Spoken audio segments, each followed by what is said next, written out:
Chapter 2081. The development of the situation was completely out of everyone's expectations. Outside the headquarters of Loki's kin, Freya's kin, who were ready to charge into the enemy's camp at any time under the command of the king of Loki's kin, did not see their king of Loki, but Otto and his men. Knowing that their beloved goddess was being held hostage, all of Freya's kin expressed disbelief and anger at the same time. Without any hesitation, under Otto's command, all of Freya's kin marched towards the city gate. The onlookers who did not know what was going on expressed their confusion. The gods who were only looking for entertainment expressed their dissatisfaction. Ignoring everyone, Freya's kin gathered at the city gate of Eulalie and alerted the guild. If they wanted to enter and leave the maze city, they could not avoid the guild's permission. But in order to save their king of Loki, all of Freya's kin ignored the guild's objections and rushed out of the city, marching towards the flower fields. The unreasonable behavior of Freya's kin naturally angered the guild, and at the same time, threw a huge rock over Eulalie, causing a huge uproar. For a time, all kinds of rumors were spread. Some people thought that Freya's kin was planning to abandon Eulalie and go to another city. Some people thought that Freya's kin was planning to attack a certain clan outside the city.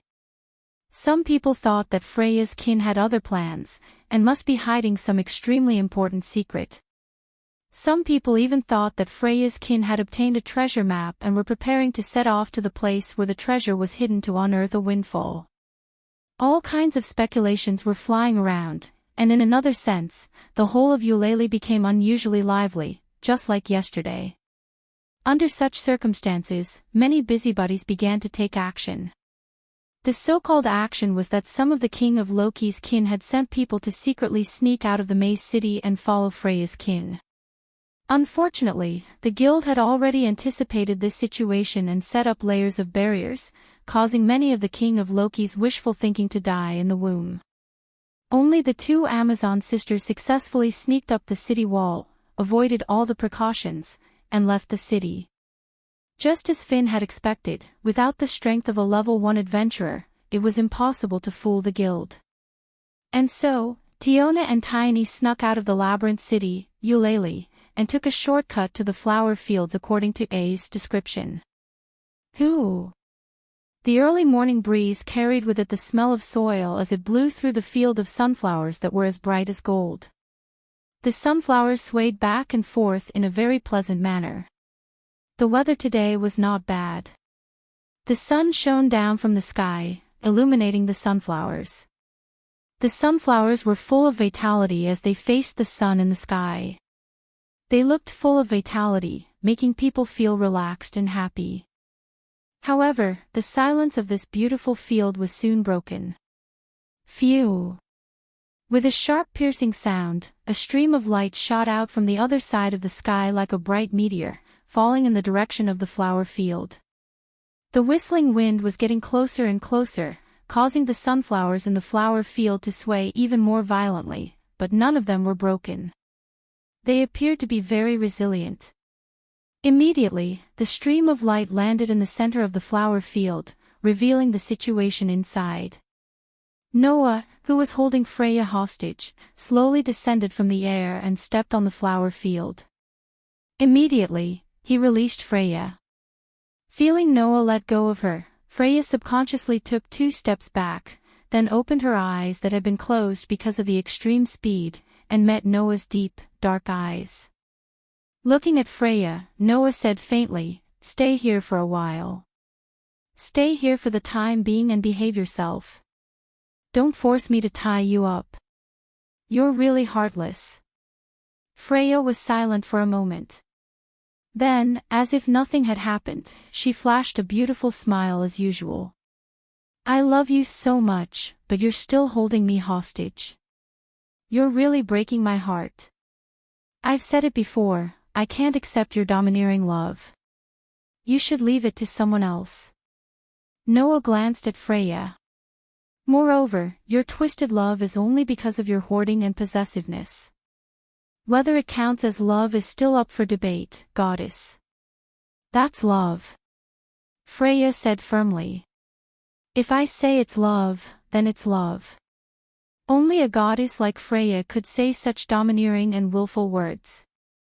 After all, the goddess of beauty was the goddess of love, and no one knew more about love than the goddess of beauty. But because of this, the goddess of beauty's love was twisted.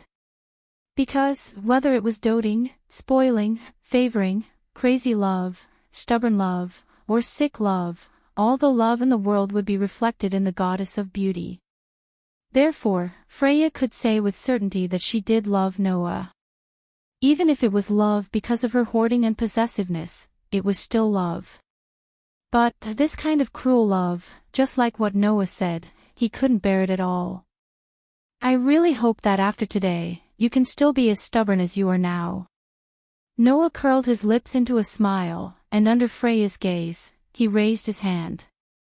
A dark gold gift card appeared in Noah's hand, causing a dazzling light to bloom. Within the light, petite girls suddenly appeared one by one. This is... Freya was stunned. With eyes that could look directly at the souls of individuals, the goddess of beauty Freya easily recognized them. These girls in front of her were not simple at all. The girl with waist-length silver hair had a soul as tough and sharp as a sword. The girl with shoulder-length silver hair had a soul as dark and deep as the moonlight. The remaining pair of girls who looked exactly the same, with waist-length straight black hair, had souls that were like bottomless pits, with no limit at all.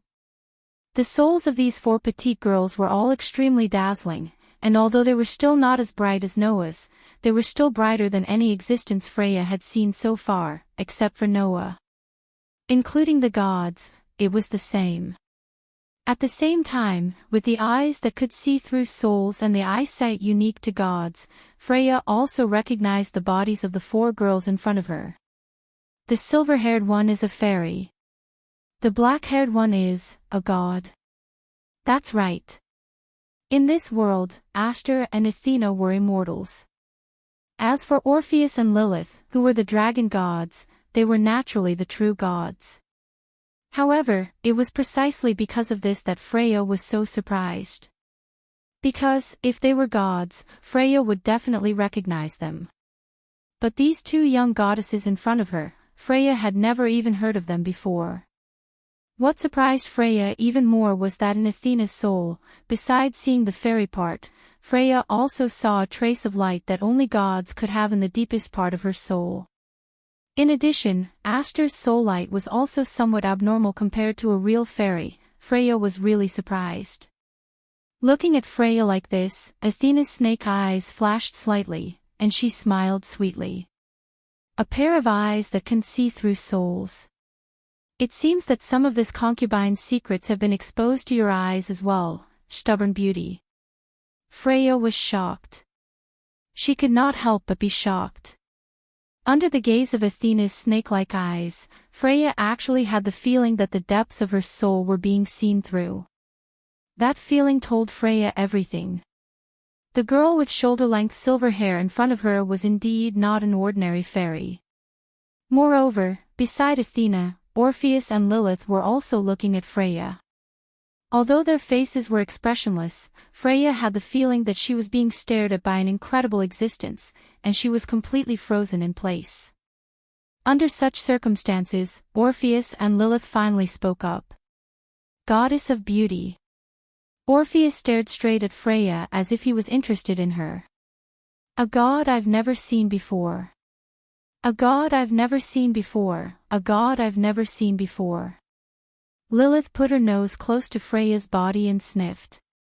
She's different from Lilith, and different from the other Lilith. The dragon god's curious words made Freya so scared that she didn't even dare to move. Looking at Freya like this, Noah smiled triumphantly and said to Orpheus and Lilith. Orpheus, Lilith, keep an eye on her. If she doesn't behave, you can do whatever you want with her. Orpheus and Lilith turned their heads, looked at Noah, and nodded without hesitation. Chapter 2082. For Orpheus and Lilith, as long as it was Noah's order, the 2 girls would carry it out literally. This was because Orpheus and Lilith did not know much about the world at all. Their hearts were purer than a 10-year-old child's, so naturally, they would not beat around the bush. Therefore, after Noah told them to keep an eye on her, Orpheus and Lilith directly occupied Freya's left and right sides, staring straight at her without blinking. However, Orpheus and Lilith did not know that their behavior had brought unimaginable pressure to Freya.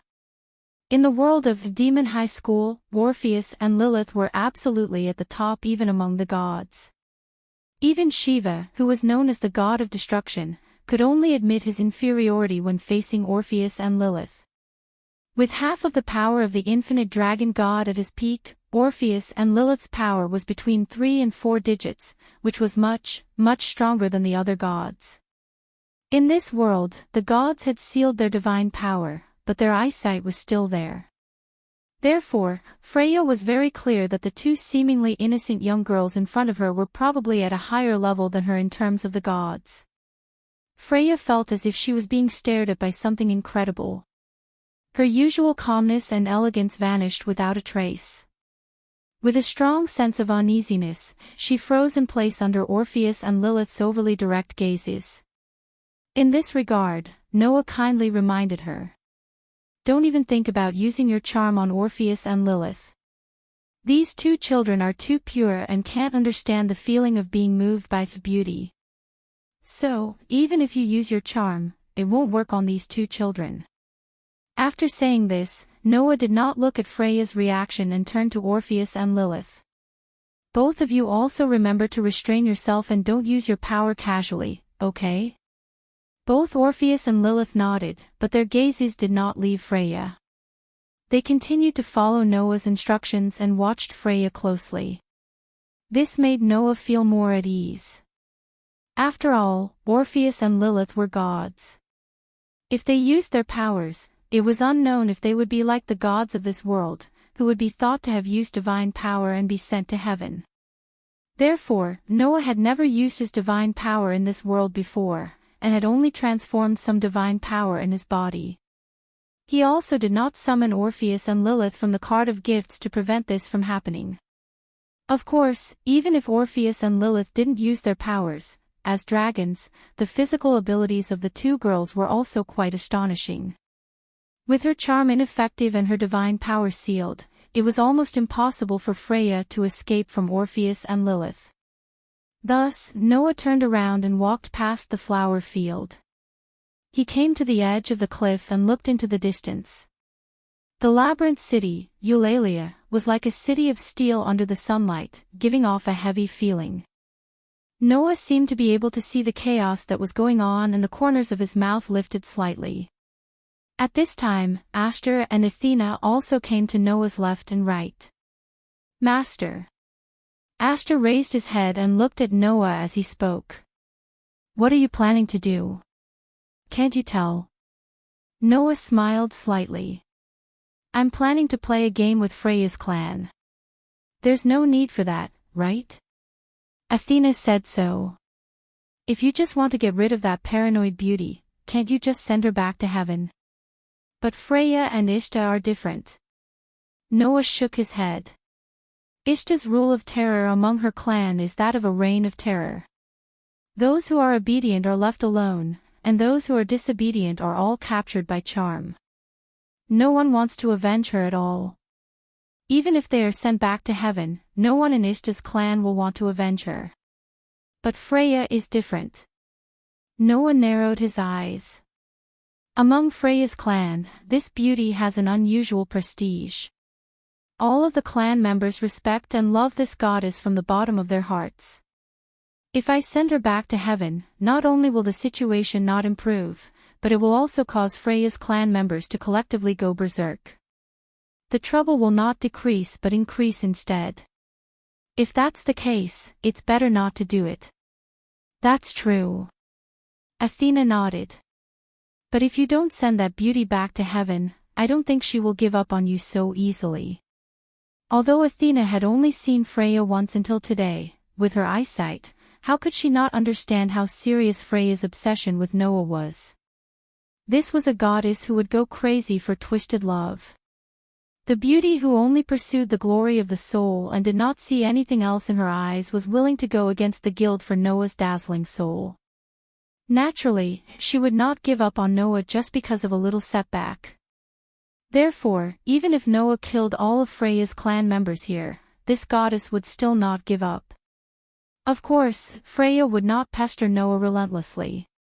Pestering was a method that belonged to the lowest of the low. This beauty goddess would never do such a thing. However, this beauty would hide, secretly develop her forces, and look for an opportunity to pursue Noah. After all, as an immortal god, Freya lacked nothing but time.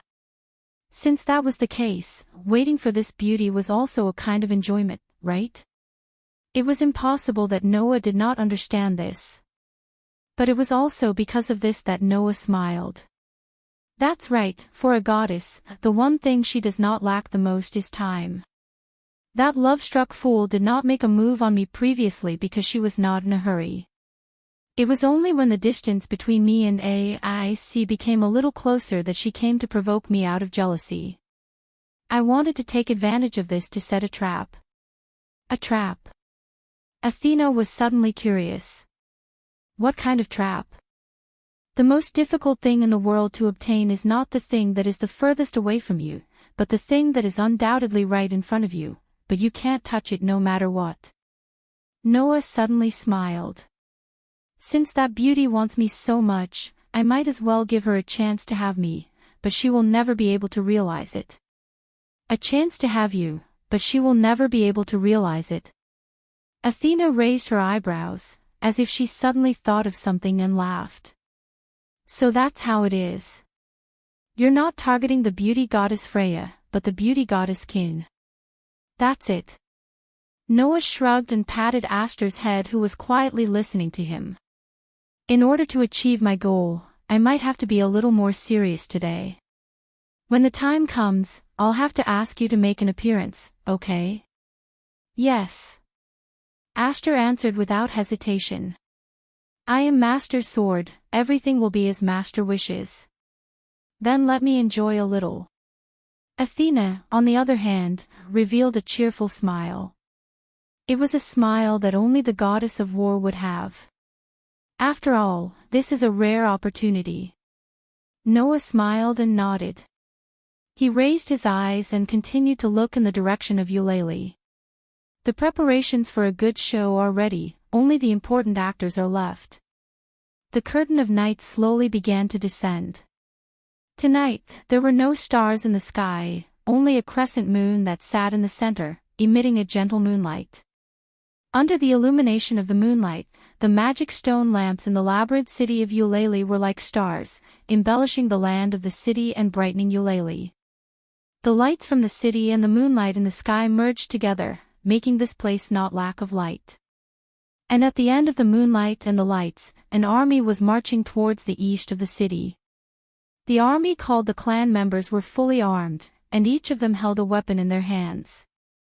They had a terrifying expression that could scare away ghosts as they marched towards their destination. In this army, there were humans, dwarves, elves, orcs, and of course, there were also Amazons and dwarves. The army of various races from the lower realm exuded a terrifying aura. Under the lead of the leader, they came to the bottom of a steep hill. The young catman, Alan, twitched the tip of his nose and said coldly, I can smell the fragrance of flowers. The flower field should be in front of this steep hill. Hearing this, everyone began to show a murderous aura. Because the culprit who dared to kidnap the goddess worshipped by Freya's clan was also in front of this steep hill. Otto carried a large sword on his back and looked at the steep hill with the crescent moon as the background. His eyes were resolute and cold. Chapter 2083. As the only LV7 adventurer in Eulalia, Otto was known as the ultimate weapon. To put it bluntly, Otto was considered to be invincible in everyone's eyes. Loki's clan expedition to the dungeon, reaching the unreached area, and breaking the floor record. Wasn't that impressive? However, the things that Otto had done in the past were far beyond that. Almost all of the adventurers in Eulalia knew that Otto had once ventured deep into the dungeons alone to improve himself, going on an expedition to an unexplored area. Yes. One person. Loki's clan needed to send out all their elites to reach the unreached area and break the floor record. Otto had once done it alone. And after that expedition, Otto had leveled up to LV7 after returning from the dungeon, and became Eulalia's ultimate weapon. One could only imagine what kind of great achievements Otto had made in the dungeon to level up successfully. What kind of danger had Otto not encountered? Not to mention a mere steep slope, Otto had even successfully overcome the Shuras in the deeper regions of the dungeon. However, at this moment, in Otto's eyes, this seemingly ordinary slope, which did not even have a single monster of the lowest level, was more frightening than any of the dangers he had experienced in the past. On the steep slope, there were no rare monsters in the dungeon, no enhanced-type monsters, and no terrifying floor masters. There was only a single human. But it was because of that human's existence that in Otto's eyes, this seemingly ordinary steep slope became scarier than any danger. Otto, who had once ventured into the dungeon alone, now had the full force of one of Eulalia's most powerful clans, Freya's clan, by his side and behind him. Not only the level 1 adventurers of LV5 and LV6, but also the level 2 adventurers of LV3 and LV4, even the level 1 and LV2 newbie adventurers and Freya's family were all gathered here. Therefore, in Eulalia's eyes, Freya's clan's main camp was completely empty. Any weak clan had the ability to break in and take away the large amount of wealth accumulated inside. But none of that mattered. As long as they could save their most beloved goddess, not to mention the wealth accumulated in the base, even if they had to give up their lives, no one would care. Of course, as long as we can save our noble goddess, even if it's our dignity and glory, we are willing to give it up. Otto's voice seemed to be able to shatter everyone's confusion as he ordered resolutely. So remember, our goal is to save Lady Freya, not to tangle with the tyrant. Once we meet the tyrant, no matter what, we have to keep him occupied. Then, a few of us will go and save Lady Freya. Hearing this, everyone nodded without any objection. Even Alan's eyes were filled with unhappiness, but he nodded. The young cat-human's pride was higher than anyone else here.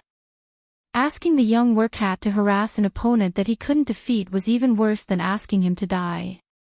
However, compared to these, Alan could not forgive himself for not being able to rescue his beloved goddess.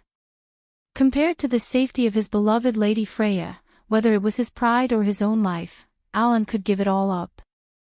But that did not mean that Alan was willing to admit that he was not as good as Noah. Let me make myself clear, Otto. Alan gripped the silver spear in his hand, his voice as cold as ice. If we meet the tyrant, no matter what, I will go. Leave the mission of saving the goddess to the others. Alan, who prided himself on his amazing speed, was undoubtedly the best candidate to save Freya. Ren must have thought that if Otto wanted to pick a team to rescue Freya, Otto would definitely include him in the team. Unfortunately, this time, Alan guessed wrong.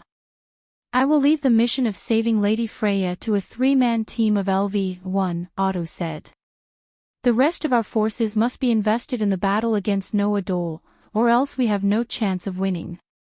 In other words, if Alan, who was LV6, was included in the rescue team, it would lower their chances of winning even more. They had to put in the strongest combat power. Otherwise, they would not be able to achieve their goal. This was what Otto wanted to say. Higuni and Hai-Chin could not help but speak up. Otto, aren't you thinking too highly of the tyrant? Higuni said flatly. I admit that the man is very strong, but he is only one person, right? Yes. Hai-Chin nodded in agreement. No matter how strong he is only one person. Do you think that we can't defeat him even if we put in all of our forces? Hai-Chin's words immediately attracted the agreement of the fully armed Gulliver brothers. That man defeated the 4 of us easily. Even Alan lost to him when he was with us. But this time, all of Freya's forces are here, we can't lose to one person. Besides, Otto, don't we still have you? The four humanoid warriors all expressed their thoughts, which immediately attracted everyone's approval. 1 LV, 7. 3 LV, 6.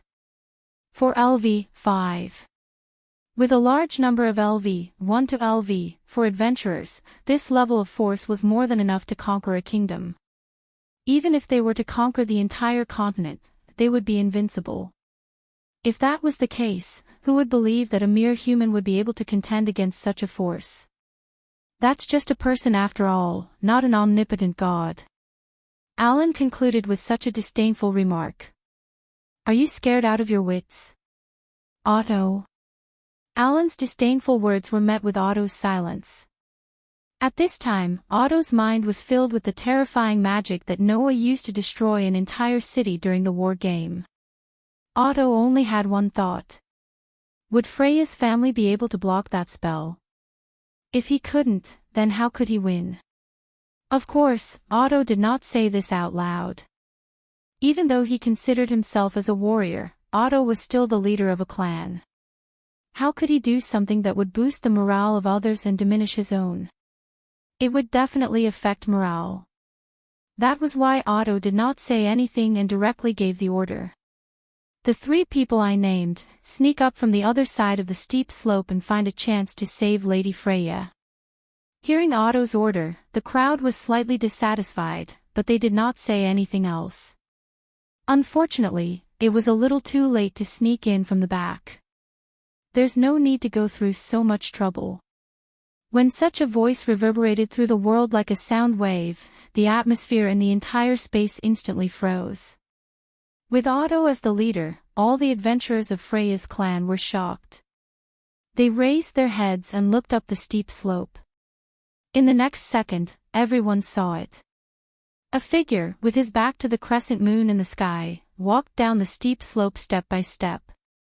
Yo! The youth appeared like he was riding on the moonlight, and suddenly smiled at Freya's clan members. I've been waiting for you for a long time. Looking at the youth standing on the steep slope with his back to the crescent moon, every Freya's clan member's expression changed. Even Otto stared closely at Noah, and as if squeezing out a voice from his throat, he called out the newcomer's name word by word. Noah Doria. The voice dissipated in the wind after a while. However, the atmosphere was as cold as ice, and everyone gripped their weapons tightly, pointing them at Noah in unison. Looking at this scene, Noah did not seem to care at all.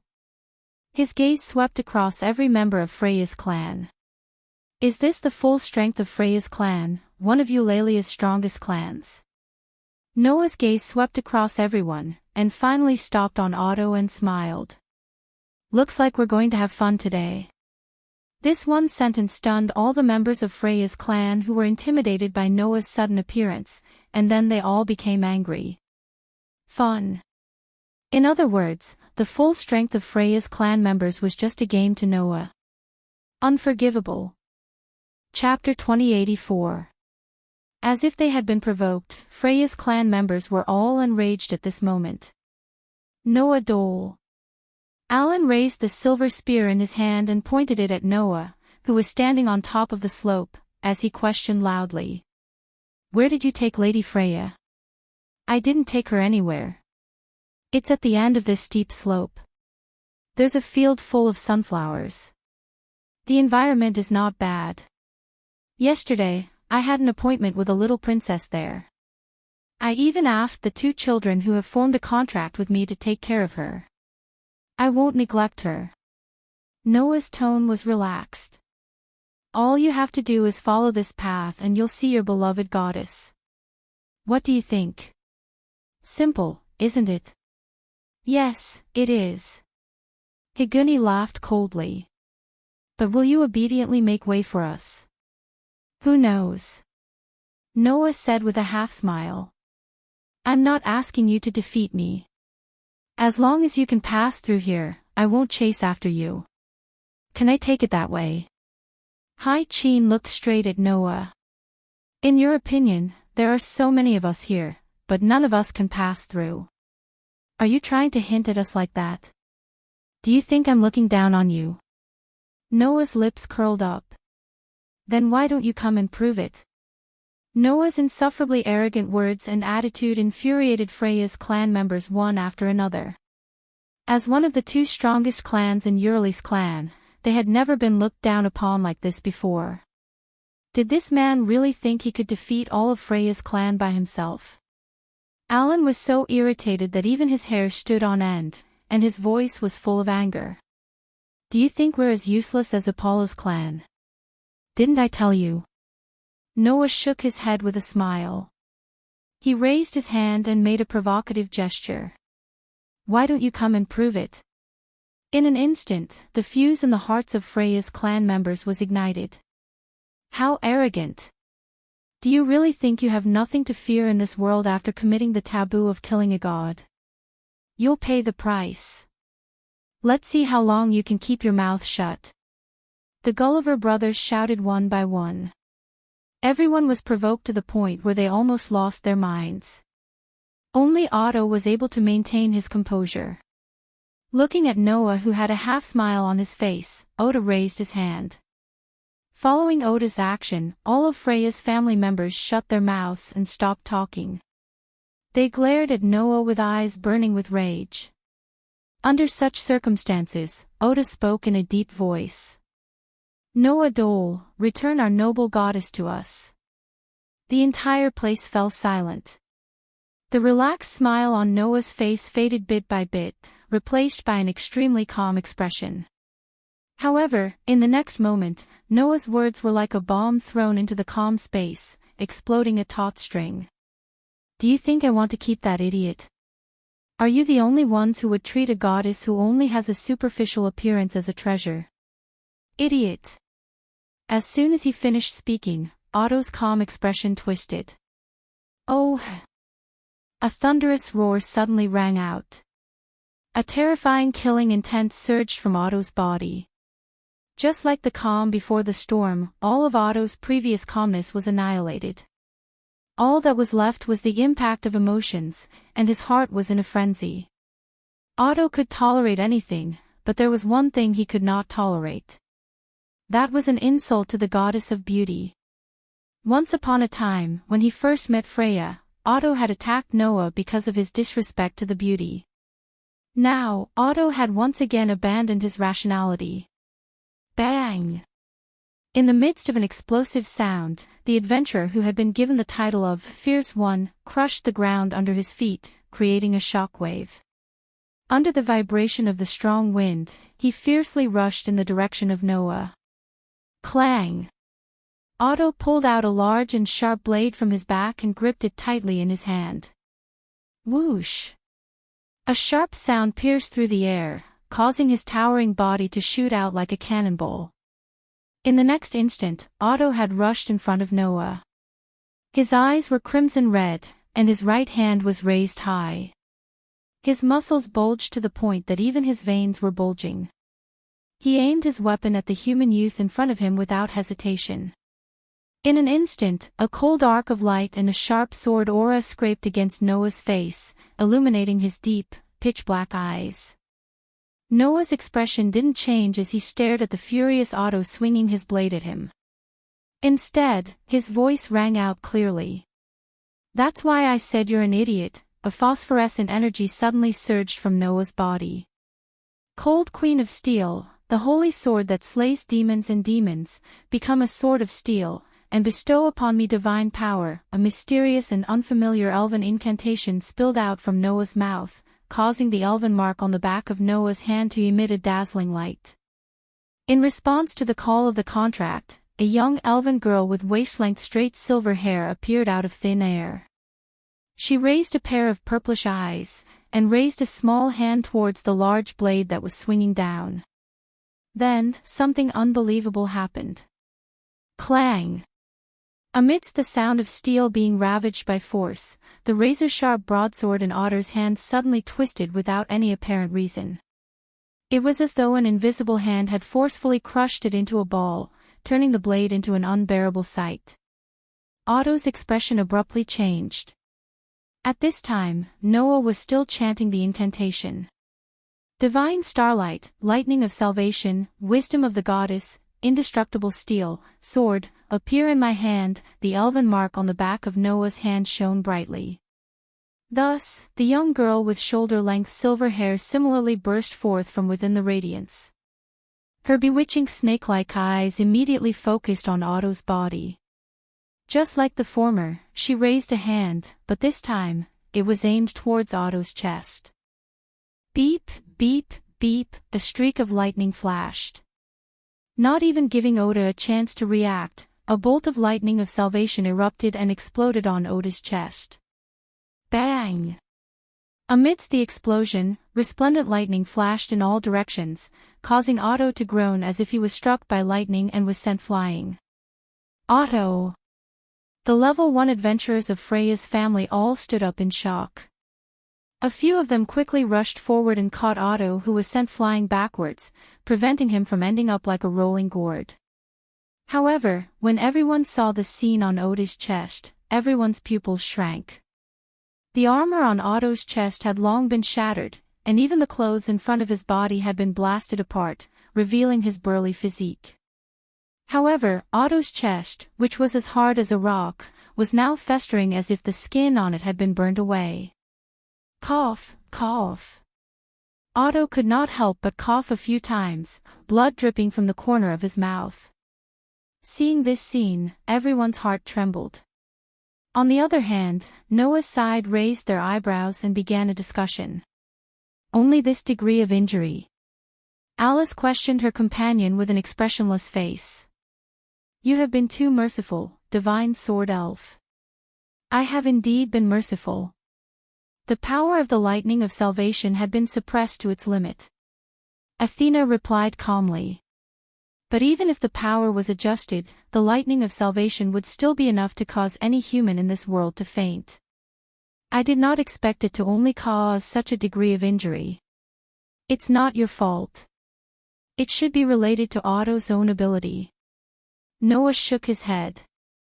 Every person who receives a favor has a basic ability that they specialize in. Judging from Otto's appearance, this ultimate weapon of Eulalia's should be either strength or durability, right? This orc's durability attribute isn't low, huh? Seeing Noah making sarcastic remarks, Alan and the others felt their blood rush to their heads. Didn't you say you were alone? Alan roared angrily. Admit it if you hid reinforcements. Despicable scum. Despicable scum. Noah mocked. You can't win, so you're using this as an excuse. Where are you from? You. Alan's face was ferocious. Noah acted as if he did not see it and spoke indifferently. Also, Aster and Athena are not reinforcements. They are my swords. Chapter 2085. Sword. The members of Freya's clan were all stunned. Only Otto pushed away the members who were supporting him and clutched his chest. There was blood at the corner of his mouth, but his gaze was as sharp as a knife, piercing Aster and Athena. Soon after, Otto said something that shocked everyone. Those two girls are fairies, right? Fairies. The members of Freya's clan were all shocked. Noah nodded calmly as the members of Freya's clan stared at him in disbelief. Correct. Aster and Athena are fairies who will assist me. Noah extended his hand to Aster and Athena. Aster and Athena naturally extended their hands and shook Noah's hand. Divine power surged from the three of them at the same time. Asterisk clang. Asterisk dazzling light bloomed from Aster and Athena's body at the same time. In the light, the two elven girls' bodies gradually disintegrated into light particles and gathered in Noah's hand. In the next moment, a shining silver steel sword and a white divine sword appeared in Noah's hands at the same time. Demon Slayer. Heavenly Sword of Salvation. The elven device, which was the highest level even in the world of the elemental elves and was not below the gods or the elven king, appeared in Noah's hand. Dazzling silver light flashed on the sword that killed the demon king. Dazzling light burst out from the divine sword that cut through the stars. The silver light and platinum light turned into the two most dazzling colors in the world, dispelling the surrounding darkness and illuminating the entire world. The members of Freya's clan were all stunned. Higuni and Haichin's faces were stiff. The Gulliver brothers' eyes were filled with shock. Alan's grip on his weapon tightened bit by bit. Otto stared at the sword and divine sword in Noah's hands, as if he was paying respect to the pair of swords, and spoke with a trembling voice. "I see. Are you the hero of this era?" Fairy spirits were synonymous with miracles. Everyone knew that fairy spirits were existences that assisted the heroes, and they were favored by the gods. Only the heroes and the brave could receive the help of the immortal spirits and obtain the power of miracles. And Noah had two such miraculous agents by his side. Two immortal spirits had become existences to assist Noah, and had even transformed into Noah's weapons. What did that prove? It proved that Noah was a hero that even the immortals had to acknowledge. A strength that doesn't match your level. Is it because you obtained the recognition of two immortal fairies? Otto ignored his own injuries and stepped forward. Is that why you're so powerful? Since ancient times, heroes and warriors who could gain the favor of two immortal spirits were as rare as phoenix feathers and unicorn horns, let alone someone who could gain the recognition of two immortal spirits at the same time. A hero who could gain the recognition of two immortal spirits at the same time had yet to appear. However, Noah did it. In this era where the gods had descended and the heroes had all passed away, Noah had achieved a feat that no one had ever done before. If this was the reason why Noah was so powerful, then everything could be explained. In ancient times, with the help of a fairy, the people of the lower realm could obtain great power and become heroes. Now that Noah had the support of two immortal spirits, he was naturally stronger than the heroes of the past. Under such circumstances, if he were to add on the grace bestowed by the gods, how powerful would he become? Freya's family members shuddered at the thought of it. Noah couldn't be bothered to explain further. He smirked as he sensed the divine might coming from the silver holy sword and platinum divine saber. All right, stop wasting time. Hurry up and attack. Your noble goddess is waiting for you to save her. It was the same casual and arrogant speech as before, but it made Freya's family members unable to be angry. Seeing Noah wielding two swords made of immortal spirits, everyone here understood that this person was not arrogant, but had the power to look down on everyone here. To fight against a hero who surpassed their predecessors. This fact made the hearts of Freya's family members turn heavy. However, no one gave up. Especially the first-level adventurers led by Otto. Not only were they not discouraged, but their fighting spirit was ignited. Otto quietly took out a bottle of elixir from his leg pouch, opened the cork, and poured it down his throat. A phosphorescent light flickered on Otto's chest. Under the illumination of the phosphorescent light, the wound on Otto's chest healed at a speed visible to the naked eye. His festering skin also gradually returned to its original state until it was completely unscathed. In this world, among the items that no one knew of, only the elixir of all elixir could achieve this amazing recovery effect. It was the highest grade of elixir of all elixirs that could heal as long as one was not dead. Of course, even if it was the elixir of all elixir, it would not be able to heal a severed limb. However, Athena deliberately suppressed the power of the lightning of salvation and only heavily injured Otto. This level of injury could be easily healed with the elixir of all elixir. After healing his wounds, Otto did not hesitate and immediately gave the order to everyone. Kill them. It was a simple sentence, but it made the eyes of Freya's family members shine with hostility. In the next moment, all of Freya's family members raised the weapons in their hands and charged up the steep slope that extended towards the crescent moon in the night sky like soldiers preparing to charge and break through enemy lines. Eulalie was the most powerful adventurer in the family, and to be chosen by Freya, her soul radiance was much stronger than the average person's. Therefore, even if the adventurers in Freya's family were of a lower level, they were still the strongest among their peers and had a powerful aura. However, to Noah, who had once faced millions of gods and primordial dragons head-on, it was really not enough. So, the small fries will leave here for now. With that, Noah suddenly raised the heavenly sword of salvation. O lightning of salvation, bloom here. The platinum divine saber, which was shining brightly, immediately stirred up strong lightning. The lightning was like an explosion. It turned into bolts of lightning that fell toward the bottom of the steep slope. They were like meteors falling from the sky, falling like raindrops. Boom, boom, boom, boom, boom. A series of explosions rang out in the air. Ah! Screams and sorrowful cries followed.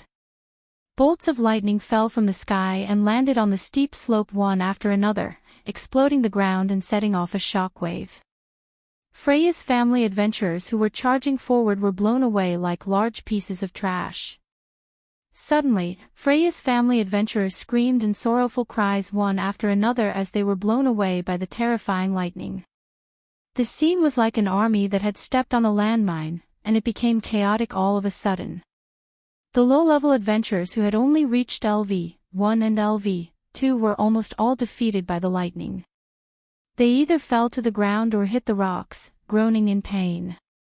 Only the high-level adventurers who were LV-3 and LV-4 rushed through the lightning attack and continued to charge forward without fear of death. Unfortunately, these adventurers did not know that if Noah really wanted to, not to mention the continuous lightning attack, all it would take was a full-powered lightning of salvation and this mountain would completely disappear from the map. What was even more unfortunate was that these adventurers did not know that even if they survived the lightning, what awaited them was only an even more terrifying attack. O light of salvation, shine here. After a very short chant, the heavenly sword that was raised high by Noah no longer released lightning. Instead, it suddenly lit up. Immediately, a flash of light appeared from the platinum heavenly sword and turned into a beam of light that suddenly shot out. The beam of light seemed to intend to raise the slope to the ground. It rubbed against the ground, kept level with the slope, and swept down as far as it could. Seeing this scene, Freya's family members' faces changed drastically. Chapter 2086. BZZZ. The light beam kept rubbing against the ground under the vibrations of the air. It tore through the soil, separated the atmosphere, and swept across space, leaving a huge gully on the steep slope. At the same time, it also shot toward Freya's family members who were charging at the front lines. The light it emitted not only illuminated the space, but also the faces of Freya's family members. Everyone's frightened expression was clearly illuminated. At this moment, every member of Freya's family felt a sharp sense of crisis in their hearts. That sense of crisis, as if they had encountered death, clearly told every member of Freya's family how terrifying this light beam that was shooting at them at an astonishing speed was. Under such circumstances, the group of Freya's family members could not even move a muscle. All of them were frozen in place. Just like that, the fatal danger approached Freya's family members step by step. At this critical moment, four short figures darted over Freya's family members and landed heavily in front of everyone like boulders. They were the Gulliver brothers. The 4 level 1 adventurers of the dwarf stood at the forefront of Freya's family members with an unstoppable momentum. They faced the terrifying light beam with a thick tower shield in their hands. Bam! The 4 thick tower shields were heavily smashed to the ground by the 4 level 1 adventurers. They were tightly pressed together to form a shield wall, protecting all of Freya's family members within. The light beam, like a comet falling from the sky, instantly landed on the shield wall. Bam! A thunderous roar rang out. The light beam, carrying a terrifying force, viciously struck the thick shield wall. In an instant, the force turned into a strong platinum light that burned everyone's eyes. Ugh! Under the unbelievably terrifying impact, the Gulliver brothers let out a low groan of anguish. The veins on their hands holding the shields bulged as they held on to the tower's shields in their hands with all their might. The 4 tower shields were not only heavy, but also astonishingly tough. The material used was the hardest steel to break, and the hardest metal required to forge equipment with the indestructible attribute had even been added inside. The defensive power and sturdiness of the materials were frighteningly high, and even the full force of the floor master in the deeper regions could not leave a single mark on the materials. Based on their level, the 4 tower shields were all level 1 weapons, and each tower shield was worth more than 100 million Varus. With this kind of tower shield, coupled with the buff from the 4 Golden Flame Warriors, that could even surpass LV6, there had never been an existence that could break through this defense. Today, such an existence had finally appeared.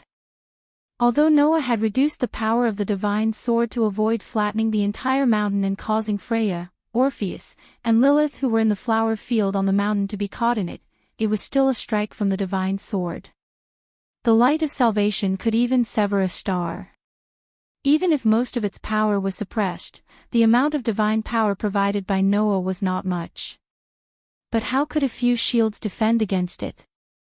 Thus, in the next second, a strange sound clearly sounded from the surface of the 4 tower shields. Paw-gee, the clear cracking sound made the 4 Gulliver brothers widen their eyes. Piak, piak, piak, piak. Following that, cracks began to appear on the surface of the 4 tower shields along with cracking sounds. In the blink of an eye, the cracks began to spread. The faces of the 4 Gulliver brothers were flushed red from exerting too much strength. Ignoring the tower shield that was gradually cracking under the impact of the platinum flashes, they roared in unison. Oh! Relying on their intimidating aura, the warriors of the Hominid clan did not retreat. Instead, they charged forward with their tower shields. Boom! The light of salvation immediately seemed to have been detonated. It completely exploded, stirring up shocking flames and shockwaves. Oh! In the flames, the Gulliver brothers, who were holding the broken tower shields, rushed out together. As they roared, they set up different weapons. Sword, hammer, spear, and axe, 4 different weapons suddenly appeared in the hands of the 4 Gulliver brothers. The 4 Hominid warriors swung the weapons like 4 meat grinders and rushed toward Noah. You have some ability, Noah said with surprise and admiration. He slightly raised the holy sword and divine saber in his hands. However, just as Noah was about to attack the Gulliver brothers, 2 figures suddenly appeared behind the broken tower shield that the Gulliver brothers had set up. They were like 2 afterimages as they rushed towards Noah from the left and right of the Gulliver brothers. Die! The young catman, Alan, was proud of his swift legs. His figure almost turned into a phantom. In the blink of an eye, he rushed to the left side of Noah. The silver spear in his hand was like a viper, suddenly stabbing out violently. Me too. The dark elf, Kigu, dashed to Noah's right side with a speed that was only slightly slower than Alan's. At some point in time, he was holding a pitch-black sword in his hand. He turned into a streak of black light and stabbed at Noah's throat. The LV6 champion that Freya's family was proud of had finally made his move. Moreover, his first move was a swift and fierce killing move, showing no mercy at all. At the same time, the 4 Gulliver brothers rushed to the front of Noah. Their figures appeared behind the broken tower shields. The sword, hammer, spear, and axe in their hands were swinging violently. With a whistling wind, they violently attacked Noah in front of them. In an instant, except for the top and the back, several fatal attacks came from all directions and surrounded Noah tightly. Unfortunately, you can't find any advantage in a group battle against me. As soon as he finished speaking, the holy sword and divine saber in Noah's hands shone brightly. Ultimate sword technique. Form 3 Dance of the Moon. A slash that looked like moonlight was released. The highest grade elven device named Demon Slayer instantly turned into a cold sword light. Accompanied by Noah's spinning movements, it slashed towards the surroundings in a circular shape. Clang clang clang clang clang. In a series of crisp clanging sounds, the weapons that formed half of the encirclement were easily deflected by the moonlight slash, causing bright sparks to fly. What? Alan, Higuni, and the Gulliver brothers were all shocked. In the end, they were met with a sneer. Is this the time to be surprised? After all, Noah's elven device wasn't just a demon slayer. While Alan, Higuni, and the Gulliver brothers were still in shock, the elven device called the Heavenly Sword of Salvation had also turned into a ray of moonlight. It was like a shock wave that suddenly spread out. The slash caused the pores on Alan, Higuni, and the Gulliver brothers to expand to their limits. Until Freya's family's trump card made its move. Whoosh! The strong man leaped high into the air like an iron tower. Holding the spare broadsword in his hand, he fell in Noah's direction like a meteorite, and at the same time, he released a huge chop from the top to the bottom. Clang! The great chopping strike, which was strengthened by the high-speed descent, accurately hit the white-gold divine saber that had transformed into a round of moonlight. Amidst the bell-like clashing sound and the splashing sparks, it successfully blocked the fatal strike that was aimed at Alan and the others. The LV-7 warrior otter entered the fray and landed in the middle of Alan, Higuni, and the Gulliver brothers who were deflected. He faced Noah directly. However, at the same time that Oda blocked Noah's attack, a shout suddenly rang out from behind. Get out of the way! Hearing this, Otter, Alan, Higuni, and the Gulliver brothers all retreated and instantly dispersed the encirclement, exposing Noah's figure once again. Whoosh whoosh whoosh whoosh whoosh. Almost at the same time, a series of lightning bolts suddenly flashed, piercing through the air and landed on Noah's position. Bang bang bang bang bang. The sound of an explosion rang out once again. Chapter 2087. Bam bam bam bam bam. Lightning bolts flashed across the sky one after another, turning into a merciless bombardment that bombarded the top of the steep slope. Waves of impact and thick dust shook the ground. Under the merciless bombardment, the ground above the steep slope was smashed into smithereens. Debris flew in all directions, causing the surrounding atmosphere to become chaotic. This scene was almost identical to the one when Noah used the lightning of salvation to bombard the bottom of the steep slope. But this time, it was not Noah who released the lightning, but Hai-Chin. Freya's first-level adventurer, a LV-6 white elf, Hai-Chin. Unlike Higuni, who charged forward with his black blade, the white elf Hai-Chin seemed to be more suited to the role of a rear guard. She stood at the forefront of Freya's party, her body rippling with magical energy as she continuously released lightning spells that were constructed from ultra-short chants, bombarding the top of the steep slope. Seeing that Noah's figure was enveloped by Hai-Chin's magic, Otto growled without hesitation. Now! After he finished speaking, Oda took the lead to explode. He transformed into a bullet that left the barrel and shot towards the top of the steep slope. Not only Otto, but even Alan, Higuni, and the Gulliver brothers had all rushed out, heading straight for the top of the steep slope. But Otto and his party's goal was not to pursue Noah, but to go around him and head to the flower field to save the beauty Freya. In other words, from the start, Freya's party's battle plan had been set. They had shown great teamwork, one after another, and finally found the opportunity to rush up. The previous attacks were all for this moment. Understanding this point, a soft chuckle came from the top of the steep slope that was being bombarded by the violent lightning strikes and the thick sand and dust. Not bad. A familiar voice that did not move the slightest bit caused Otto and his party's expressions to change. Bam! With a loud explosion, a violent divine aura shook the center of the lightning bolts, instantly blowing away the surrounding dust and impact. Noah, who had revealed himself from within, looked up at Otto and the others whose expressions had changed drastically. He raised his platinum divine blade and swung it forcefully. That was really just a simple wave of strength. But this time, Noah was slightly more serious. After eternal strengthening, his physical strength alone had reached 5 digits. The strong wind caused by the powerful strike of a top-tier deity turned into a formless shockwave that spread out. Caught off guard, Otto and the rest were unable to react in time, and were directly struck by the powerful gust of wind that came crashing down on them. Bam! Like an explosion, the formless shockwave heavily shook Otto, Alan, Higuni, and the Gulliver brothers. Grrr! Otto, Alan, Higuni, and the Gulliver brothers cried out in agony. Their bodies seemed to have crashed into an invisible wall and were sent flying like rubber balls towards Freya's family members who could not react in time.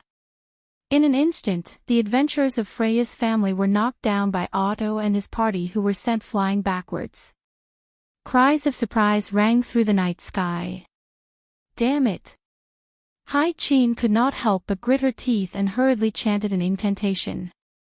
A few bolts of lightning suddenly formed and shot towards Noah's direction. Facing the bolts of lightning that were shooting towards him, Noah's expression did not change at all. He merely raised the silver holy sword in his other hand and waved it at the bolts of lightning. Poof! The silver sacred sword flashed at high speed and cut off the bolts of lightning. They turned into sparks and dissipated into the air. What? Hai-Chin stood up in shock. He cut off the magic. What? Didn't I tell you? Noah looked at Hai-Chin and laughed mockingly. No matter what kind of magic it is useless in front of my Aster. Also, Noah raised the platinum divine sword high into the sky again, and surging divine might continuously poured into it. Your lightning magic is not bad, but it is still not enough in front of my Athena. As soon as he finished speaking, the elven equipment named Heavenly Sword of Salvation started to glow with a brilliant light. As if in response to that resplendent light, dark clouds suddenly appeared in the boundless night sky above without any warning, instantly covering the entire night sky. The dark clouds entangled with each other like a black mass in the sky. Not only did they emit a terrifying pressure, but they also suddenly spun and formed a vortex. In the center of the vortex, bolts of lightning began to appear and converge. In an instant, the sky changed color. All the members of Freya's clan were stunned, and their minds were blank. Impossible! Hai-Chin muttered as if she had lost her soul. Impossible! Impossible! Feeling the terrifying pressure from the black mass in the sky, Hai-Chin was almost in despair. How can there be such a terrifying power in this world? Hai-Chin's desperate roar was instantly drowned out by a thunderclap. Descend! Under the command of this terrifyingly calm voice, the center of the vortex-like clouds converged into a thunderbolt so thick that it seemed to be able to pierce through the earth and struck down. Kaboom! A deafening roar resounded. Under the bombardment of the terrifyingly thick thunderbolt, the steep slope gradually collapsed and disintegrated. It was like stepping on building blocks, scattering little by little. At the edge of the steep slope, the dazzling thunderbolt suddenly appeared in the air, causing the entire mountain to tremble violently as if it had been swallowed whole. This horrifying scene was clearly witnessed by the people in the labyrinth city, Eulalia, who were a kilometer away. Of course, in the flower field at the top of the mountain, Freya, who was being guarded by Orpheus and Lilith, witnessed this scene from a close distance. Her breathtakingly beautiful face was illuminated by the dazzling light of the thunderbolt that fell from the sky. Witnessing it at such a close distance, just the deafening thunderclap and earth-shattering roar alone were enough to frighten many people. However, Beauty looked at this scene in silence, listening to the terrifying sound for a long time before she quietly closed her eyes. Just now, in Beauty's eyes, the radiance of the souls of all Freya's clan members had dimmed, becoming as fragile as a flame that was about to be extinguished. That was why Freya knew. Her children had all fallen. In other words, this rescue operation had completely ended in failure. Moreover, Freya's clan might even suffer an unimaginable blow, completely declining, and step down from their position as the most powerful clan in Eulalia. Originally, I just wanted to give Loki a little warning, and at the same time warn the swordswoman, but I didn't expect things to turn out like this. Freya did not know whether it was a self-deprecating laugh or a joyful one. That child is indeed different from the others so far. But then again, if he could act according to my wishes, he wouldn't have that kind of radiance that drives me, God, crazy. While Freya was lamenting, Orpheus and Lilith's hearts skipped a beat, as if they had received some kind of message, and looked at Freya. What's wrong? Freya smiled sweetly. Is there anything you need? Strangers of the same clan. Just now, Noah gave us an order through the contract. Orpheus looked straight at Freya. You can go now. I can go now. Freya raised an eyebrow and said slowly. Is this okay? That's what Noah said. Lilith tilted her head, expressionless but with a hint of joy. That's what he said, that's what he said. All right then. Freya shrugged her slender shoulders. I'll go take a look at my poor children. With that, Freya walked towards the place where the lightning flashed and thunder rumbled, only leaving behind a sentence before disappearing into the air. Whether it's destruction or not, let me, the King of Gods, witness your path to the end. Chapter 2088. Rumble. In the aftermath of the thunder, the dark clouds that covered the entire sky finally began to dissipate, and the originally clear night sky was once again exposed to the moonlight. The lightning that flashed on the side of the mountain also dimmed after an unknown amount of time. The platinum divine blade that was raised high up in the air retracted its radiance and was slowly lowered by its owner. In one hand, he held the demon slayer. In the other hand, he held the heavenly sword of salvation. The divine power on Noah's body gradually subsided, and he looked forward. Og, ah, a painful groan sounded in front of Noah. At this moment, the scene that appeared in front of Noah could only be described as miserable. A layer of the originally steep slope was severely shaved off. The ground was scorched black and there was steam like smoke everywhere. Gravel and rubble covered every corner. Wails and groans resounded in every part of the air. Humans, dwarves, elves, orcs, Amazons, dwarves, elves, orcs, Amazons, and other races were all lying on the ground. From time to time, one or two electric currents would run through their bodies, causing them to twitch. If there must be a way to describe the scene in front of him, then there was probably only one way to describe it. It was too horrible to look at. Under the direct attack of the thunder, Freya's family, one of the most powerful clans in the labyrinth city Aurali, was completely defeated and could no longer stand up. The armor on their bodies had been shattered. The weapons in their hands could not be raised. As if they were completely ravaged by the enemy, all of Freya's family members were lying on the scorched ground, twitching and groaning at the same time. Such a scene was like hell. Noah, who was holding the demon slayer and the heavenly sword of salvation, looked at this scene without any ripples on his face. He slowly lifted his feet and walked forward. The scorched ground was like a fragile pastry under the footsteps of his shoes, and it scattered weakly. Wherever he passed, the adventurers who were confronting him just now could not stand up and could only groan. Noah walked past the adventurers on the ground and arrived in front of a burly orc. Looking down at Otto, who was also lying on the ground, Noah's pair of deep dark eyes flashed slightly, as if he was talking to himself. Even if you have reached LV7, you are still only at this level. The orc who was lying on the ground suddenly moved his hand. Noah, as if he did not notice anything, looked around at the fallen Alan, Higuni, Haichin, and the Gulliver brothers, and spat out sarcastic words. The so-called strongest clan, in the end, is still only at this level. Alan, Higuni, Haichin, and the Gulliver brothers' hands also trembled. Noah stood in the middle of Freya's family members who had fallen to the ground. His voice was calm, but the sarcasm and disdain in his voice was clear. There are so many people, and there is 1 LV7, 3 LV6, and 4 LV5 first-level adventurers, plus a bunch of LV1 to LV4 adventurers, and they can't even get past me. Is this the clan that the beauty Freya is so proud of? That love-struck fool wants me to join this clan. What a joke. Their trembling hands immediately clenched into fists, holding the charred soil in their hands, convulsing endlessly. Noah's voice continued to reverberate, and it reached the ears of the people who were lying on the ground. She has nothing but beauty, and can only use despicable methods like seduction to win over children, and in the end, she seduced a bunch of people like this? Isn't the favor of the beauty goddess great?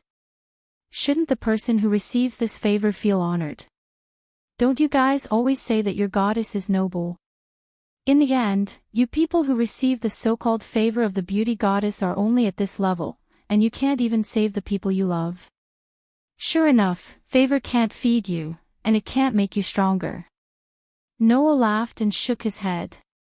His words were like the sharpest knife in the world, mercilessly stabbing into everyone's hearts. That love of a withered flower is bullshit. An unprecedented rage surged into everyone's hearts. Bastard! Alan's hands trembled, and he raised his head with difficulty. His eyes were already filled with anger and unwillingness. Damn it! Higuni, Hai-Chin, and the Gulliver brothers also desperately whipped their bodies, and raised their heads with great difficulty. Otto clenched his fists so tightly that his fingernails dug into his flesh, and fresh blood flowed out from his palms. At this moment, the hearts of Freya's family members were filled with the most intense anger and the most intense regret. Their goddess, whom they had always respected and worshipped, was humiliated by someone else, and they could not even grind his bones to dust. This anger and regret was not only directed at Noah, but also at themselves. It was no exaggeration to say that at this moment, as long as they were Freya's family members, they would feel worse than death.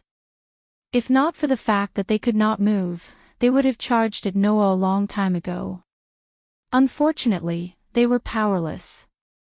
No matter how much they wanted to stand up, the intense pain that assaulted their minds caused Otto and the others to groan in pain. As a result, everyone on the ground could only raise their heads and stare at Noah with eyes full of bitter hatred. They wanted nothing more than to bite off a piece of flesh from Noah's body. Noah only curled his lips when he saw this scene. Just like a bunch of stray dogs, there's no value in killing them. Having said that, Noah turned his back and said, I thought that the love-struck fool was the overgod of one of the most powerful clans in Urali, and would cause me some trouble. Now it seems that I was just overthinking things. Didn't she want me so badly? Didn't she say that she loved me? Then let her continue to wander in front of me. Noah lifted his feet and walked forward. She's just an annoying fly anyway. With that, Noah walked up the steep slope and gradually disappeared from everyone's sight. Only Freya's family members were left, and they were all trembling. Noah Dole. Alan allowed the anger in his heart to explode, and let out the most hysterical roar of his life. The others also roared furiously, but tears flowed from their eyes. Only Oda lowered his head and gritted his teeth until blood dripped from the corner of his mouth. Why am I so weak? When Freya came down from the flower field at the top of the mountain and walked along the collapsed slope to where Freya's family members were. Freya's family members had already forced themselves up and were leaning against the rocks to heal themselves. Some were using recovery magic on the injured. Some were drinking the recovery potions that they had prepared. Everyone was doing their own thing, but their eyes were full of decadence and lifelessness. Looking at this scene, Freya narrowed her eyes and walked forward. In the next second, Freya's family members noticed their overgod. Lady Freya, the dispirited adventurer's eyes lit up again.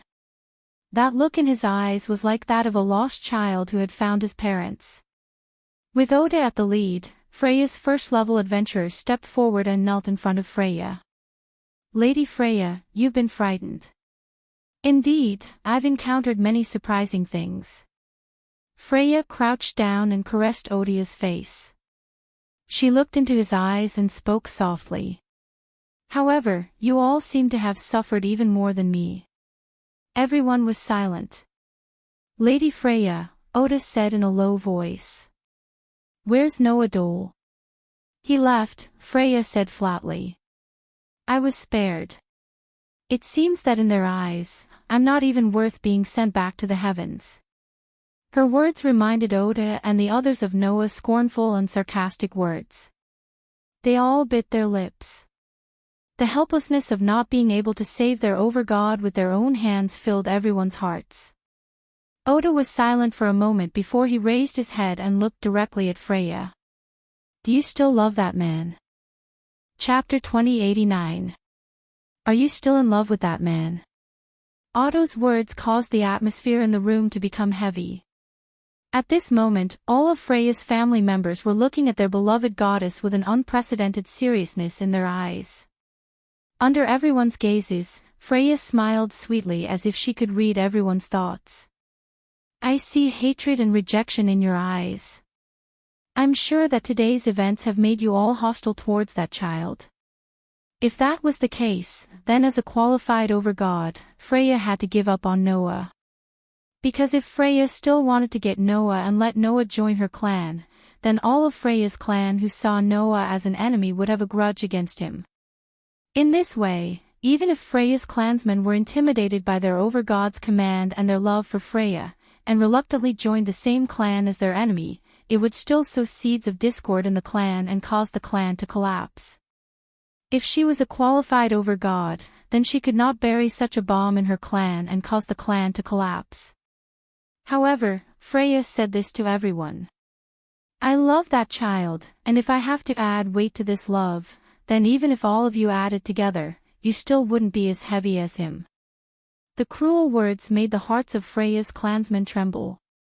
However, even though that was the case, Maetion's excessively gentle voice still reverberated in the air. It's impossible to give up on that child.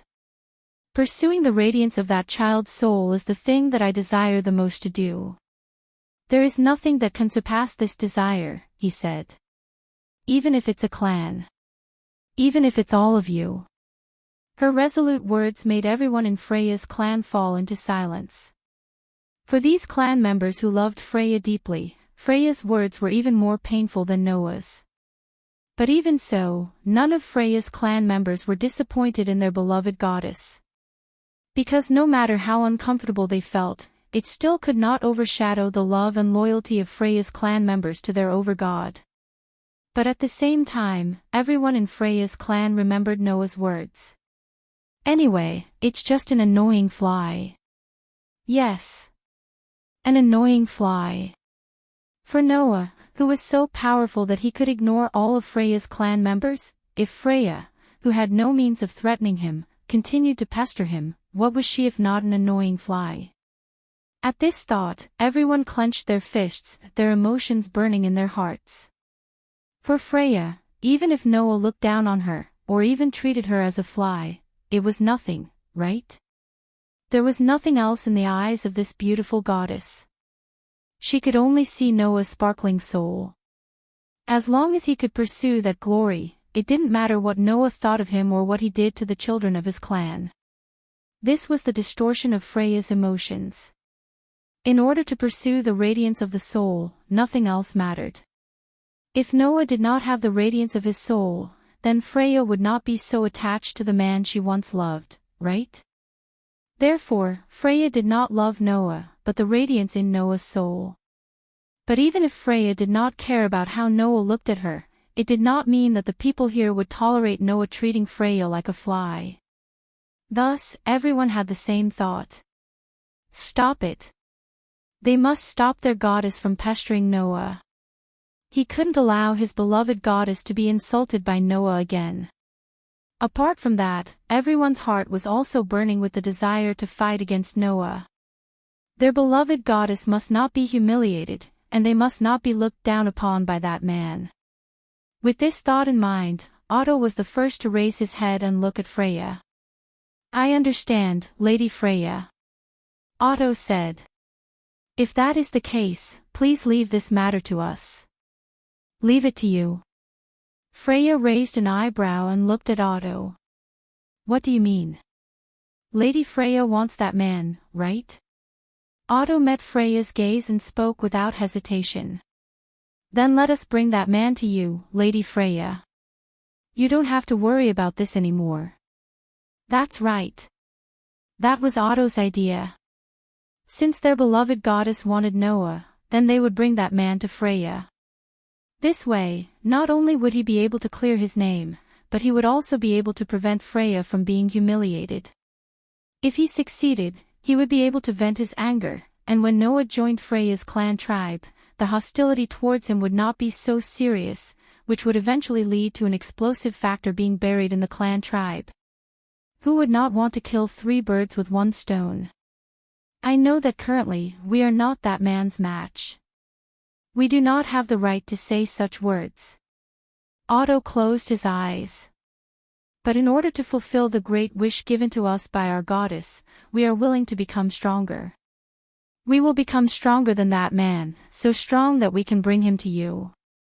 Otto lowered his head to Freya as he uttered those words. "We beg you, Lady Freya, to leave this matter to us." Just as Otto finished speaking, everyone from Freya's family, including Alan, Higuni, Haichin, and the Gulliver brothers all knelt on one knee, lowered their heads, and spoke in unison. "We beg you, Lady Freya, to leave this matter to us." Everyone suddenly fell silent. Freya stared at the pleading children who knelt on one knee in front of her, and suddenly smiled. That smile was not the infatuation she showed to Noah, nor was it the beauty she showed to outsiders.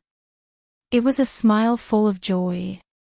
The gods of the heavens descended to enjoy the entertainment of the lower realms. Freya's smile was exactly the same as the smiles of those gods who craved for entertainment. So that's how it is. In this world, there are not only me and that child. There are other people of all shapes and sizes. The intersection between you and that child because of me seems to have made some changes in you. This kind of change, for us eternal gods, is the most happy to see. If that is the case, I agree. Freya smiled happily. The man I once doted on, and the man I love now. What kind of changes will the sparks between you two create? What kind of radiance will your souls shine? Let me wait and see. Yes, sir. Oda and the others answered happily. Things are getting interesting. Let me wait and see for now. Freya raised her head and looked at the bright moon in the sky with a smile. It's fine. We don't lack time anyway. We don't lack time anyway. On the way back to the labyrinth city of Eulalia, Noah spoke to Athena who was beside him. No matter how infatuated that beautiful goddess is, she's still a goddess in the end. That goddess should be happy to observe the changes that have occurred in all of the spawns under my guidance. It doesn't matter whether the children of the spawn succeed or fail, that goddess shouldn't care, right? It would be great if she succeeds. If she fails, then we can just continue to pursue her. Noah spoke Beauty's mind in a single sentence.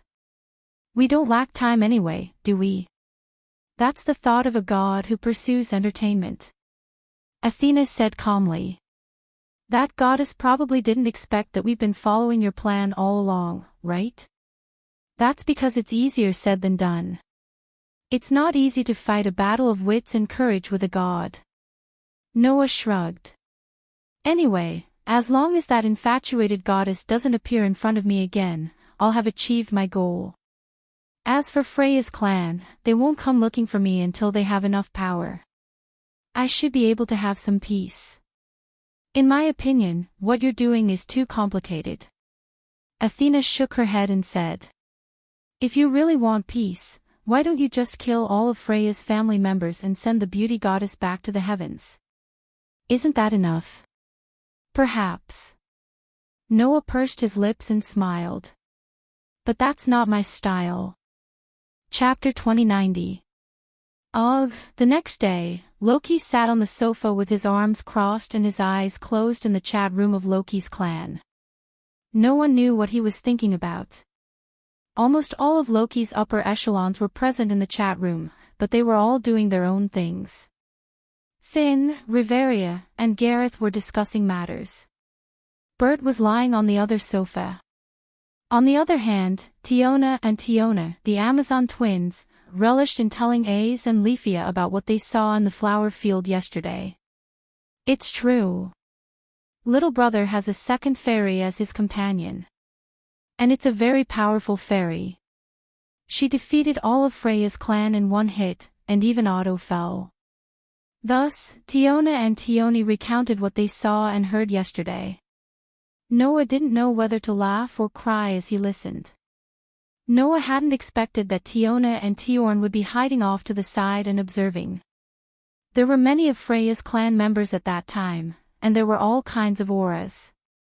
Although Tiona and Tiona were hiding, their auras were mixed with the auras of Freya's clan members, and Noah did not notice them. Therefore, Tiona and Tiona told Noah's story of bravery as if it was just a story. And they had told it several times already. But Ace and Leafia still seemed to be a little surprised.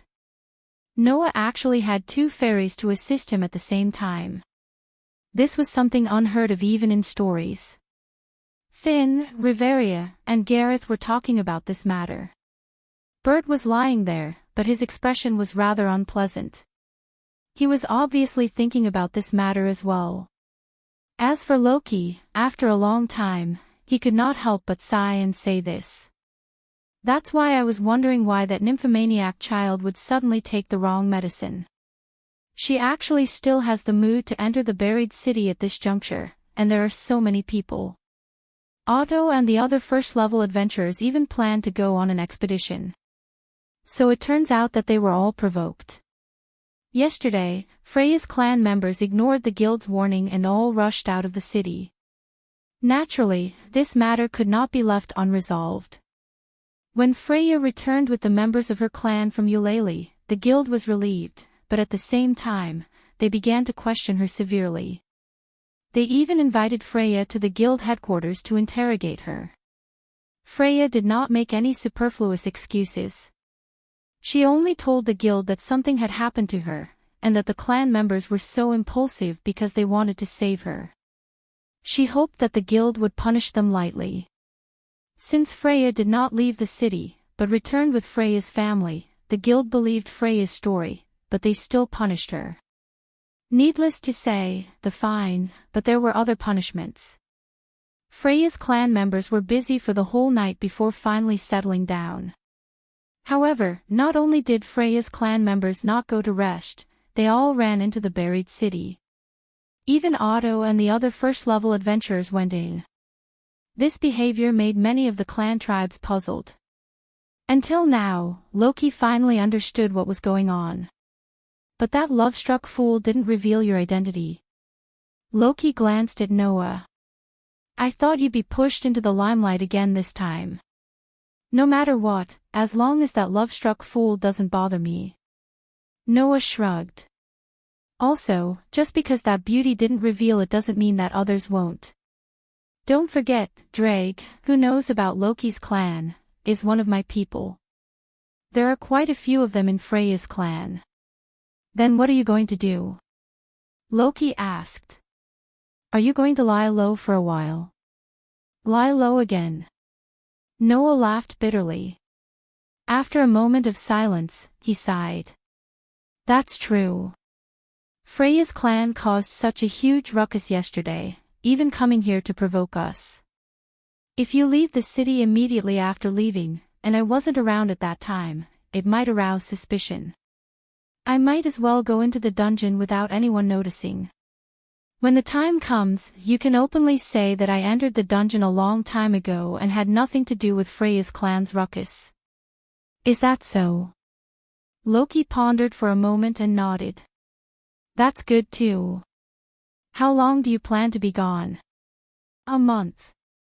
Noah said indifferently. No matter what, you'll be back in a month, right? In other words, Noah planned to use this opportunity to leave. What he wanted to do was done. He even went to the dungeon and the unexplored area. Noah had no reason to stay any longer. At this moment, AIC turned her head and spoke almost reflexively. "I'll go with you." However, just as AIC finished speaking, Loki, Bert, and Rafia reacted at the same time. "No!" Loki jumped up.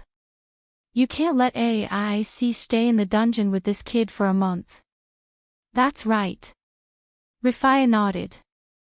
"A single man and a single woman, that's ridiculous. We haven't finished our work from the expedition, don't even think about running away." Bert grimaced. "It's already troublesome enough that this troublemaker wants to run away for a month. AIC, don't even think about leaving with him." AIC's head drooped as she became dejected. Seeing this, Noah couldn't help but laugh.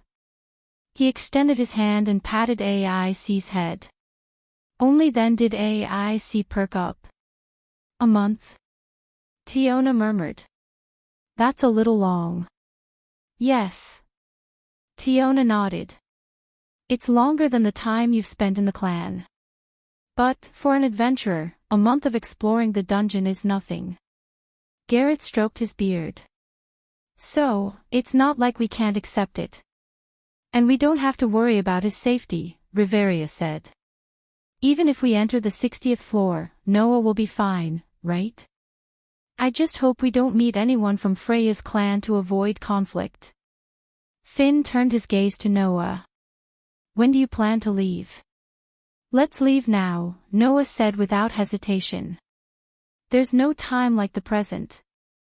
Everyone nodded one after another. AIC was the only one who kept staring at Noah with a hint of reluctance in her eyes. In response, Noah only patted AIC's head to calm her down. Then, Noah seemed to have thought of something as he looked out of the window. "Let's go take a look before we leave, Lord Bale." Lord Chun-Ji. Lily, who was carrying a huge backpack, urged outside Hestia's clan camp. "Please hurry up." I'm coming." Bale jogged out of the mansion, putting on his gauntlets as he ran. "I'm sorry, I asked the great goddess to help me upgrade my ability. My daughter too." Chun-Ji also ran out of Hestia's clan camp and apologized to Lily. "Although my power is weak, Lord Bale said that we plan to go to a new floor today. So, even if it's just a little bit, I hope that I can improve the magic ability and use my magic to help everyone." "Well, that's a good idea." Lily handed a backpack to Chun-Ji. "Then Lily will look forward to Lord Chun-Ji's performance." "Yes."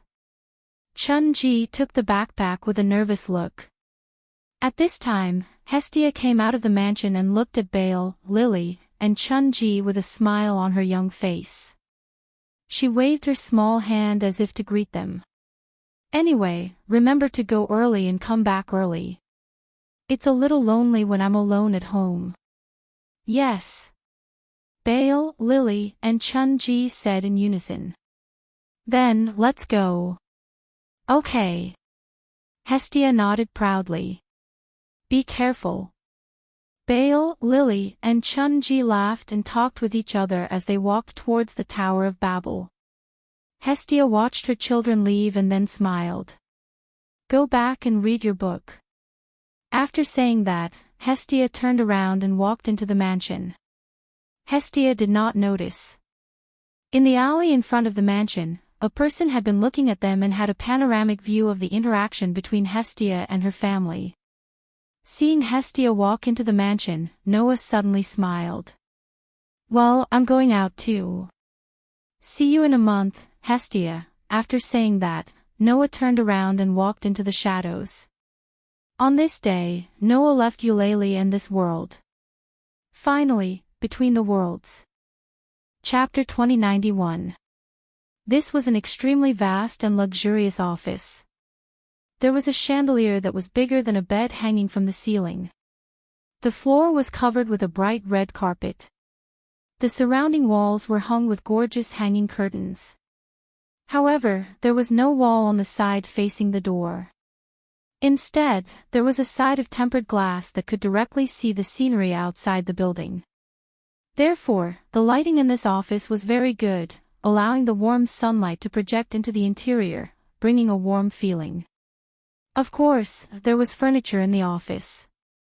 There was a sofa and table cabinet sitting on the side. There was a bookshelf close to the wall. There were carts for brewing tea. Of course, there was also a luxurious desk. However, in this office, the most conspicuous thing was not the furniture, nor the huge glass wall and gorgeous chandelier decoration that replaced the wall, but a plaque hanging on the left wall. On the plaque, there were such words. Fairy Tale. A guild name that was more resounding than anything else in this world. At this moment, the guild's acting president was sitting at the luxurious desk, wearing glasses on her face, flipping through a document. She was a young girl in her prime. She should be around 20 years old. She had a head of beautiful black waist-length hair. She was wearing a standard office lady's formal dress that only a strong woman would wear. Her thighs that were exposed outside the skirt were covered with black stockings, and her feet were wearing high heels. She was very charming. It was believed that no matter who it was, if any man saw such a young girl who was obviously in a high position and was very charming, they would more or less have some feelings of being moved. However, if one looked carefully, they would find that this acting president was not just a strong woman with appearance and working ability, but no strength to truss a chicken. That was because a sheathed long saber was leaning against the wall beside him. The young girl had been working seriously like this, flipping through the documents on the desk one after another, and her spirit was quite concentrated. Under such circumstances, the entire office was filled with an atmosphere of silence, without the slightest sound. Gotcha. After an unknown amount of time, the sound of the door opening could be heard. Then, another young girl walked in from outside the door. The newcomer was not as charming as the former. It was not that this young girl was not good-looking, but the young girl's age had not reached the mature charm of the former. Her figure was petite and tender. Judging from her appearance, she should be a young girl less than 14 years old. However, this young girl who was not even 14 years old had a calmness and intelligence that a normal child should not have. She gave people a feeling that she could not be underestimated. The young lady, who was carrying a pile of documents, had just entered the office when she saw the acting president sitting there, concentrating on flipping through the documents. She immediately let out a soft sigh. "Miss Mugging, have you not rested yet?"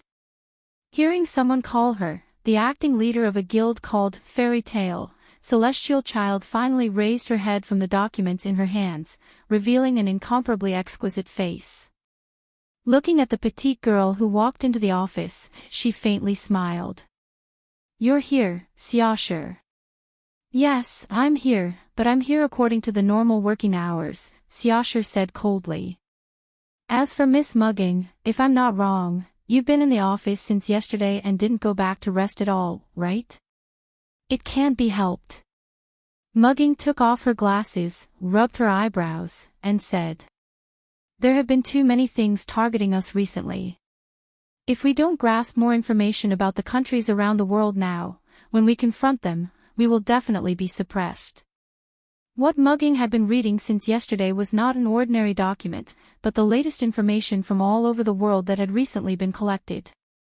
Xiaoshe seemed to understand Mugging's thoughts and frowned slightly. "The countries around the world still haven't given up on their complaints against us. It's not that easy." Mugging smiled coldly. "After all, we have all the initiators in the world, and even all the cursed children in the world. Children infected with the protozoan virus, cursed from birth, and possessed power beyond that of humans. That was the cursed child." The so-called initiators referred to the cursed child who formed a partnership with a human as a facilitator, became a police officer, and was responsible for the work related to the protozoan virus. Someone said that they were the last hope of the world. However, the treatment that these children suffered in this world was worse than that of dogs. After all, the source of power that gave these children power was the same blood as the protozoan virus that threatened the survival of humans. Therefore, people regarded these children as monsters. Therefore, people unilaterally hated these children. This kind of discrimination and hatred had not been erased until now. However, the fate of the cursed children was no longer as miserable as before. If there was a reason, there was only one reason. That was Fairy Tale. A shelter called Monsters by the World, providing a place for the cursed children, had now become a civil organization that could not be ignored by the major countries in the world. After 3 years of development, our guild has taken in almost all the cursed children in the world, including the children who formed a police team 3 years ago and became the initiators. Mugging looked up lightly, her eyes flashing with sarcasm. However, it is precisely because of this that the countries in the world have lost most of their power to fight against the protozoan virus. Now, they have completely fallen into a state of panic, and it is natural that they would accuse us. Therefore, since a year ago, countries in the world have begun to claim that we have illegally entered their country and taken away their citizens from their borders. Some countries have also claimed that we have stolen weapons against the protozoan virus from their countries. Xia Shi's tone also became a little cold. To them, the cursed child is just a weapon against the protozoan virus. Moreover, it is a weapon that they can ruin however they want. Muging's tone was filled with extreme disgust. How ugly. However, not all countries are like this, Xia Shi said.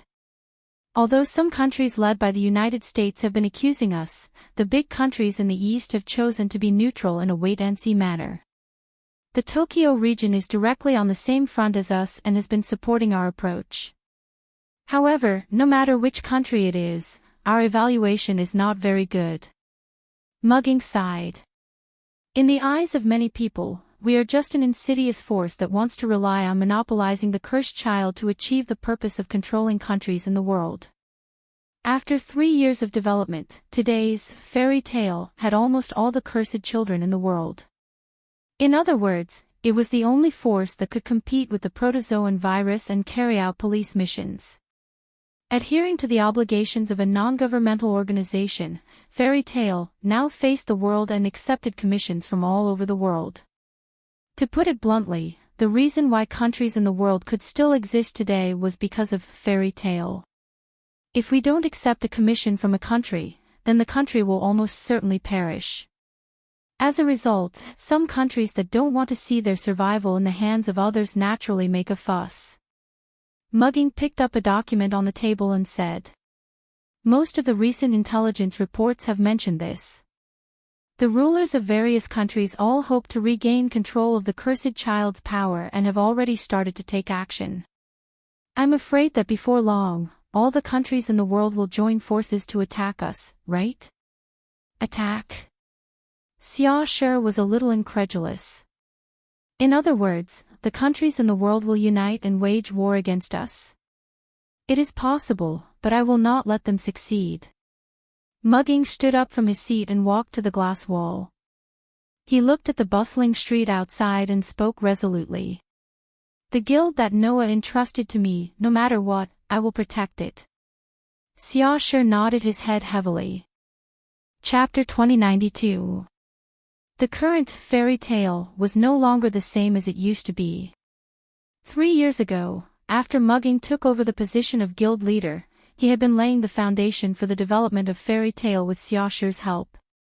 First, Mugging quietly cast a large amount of holmium into a huge stone tablet, creating a city that belonged exclusively to Fairy Tale. He then moved the entire Fairy Tale over to it. Immediately after, Mugging announced to the world that Fairy Tale had developed a medicine that could completely reverse the activation of the Archilon virus, preventing the cursed children from being infected by the Archilon virus, and finally turning into Archilon. This news shocked all the countries in the world. In this way, the cursed children who did not want to become primitive animals would naturally try their best to enter the Fairy Tale and join the Fairy Tale. Moreover, Fairy Tale would send out a large number of tour groups every year to bring the cursed children from all over the world to Fairy Tale. The cursed children were regarded as monsters in all the countries in the world.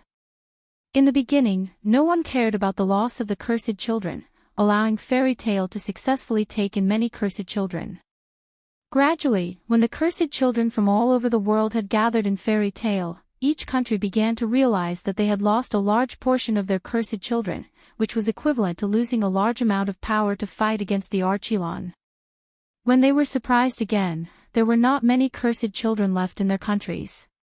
It was only at this time that the major countries finally began to panic and gather the cursed children in their countries, greatly reducing the number of cursed children that flowed into Fairy Tale. However, even so, there would still be many cursed children who would go to Fairy Tale with the help of tour groups and under various circumstances. Over time, located not far from the Tokyo area, the city that belonged to Fairy Tale finally developed into a bustling city.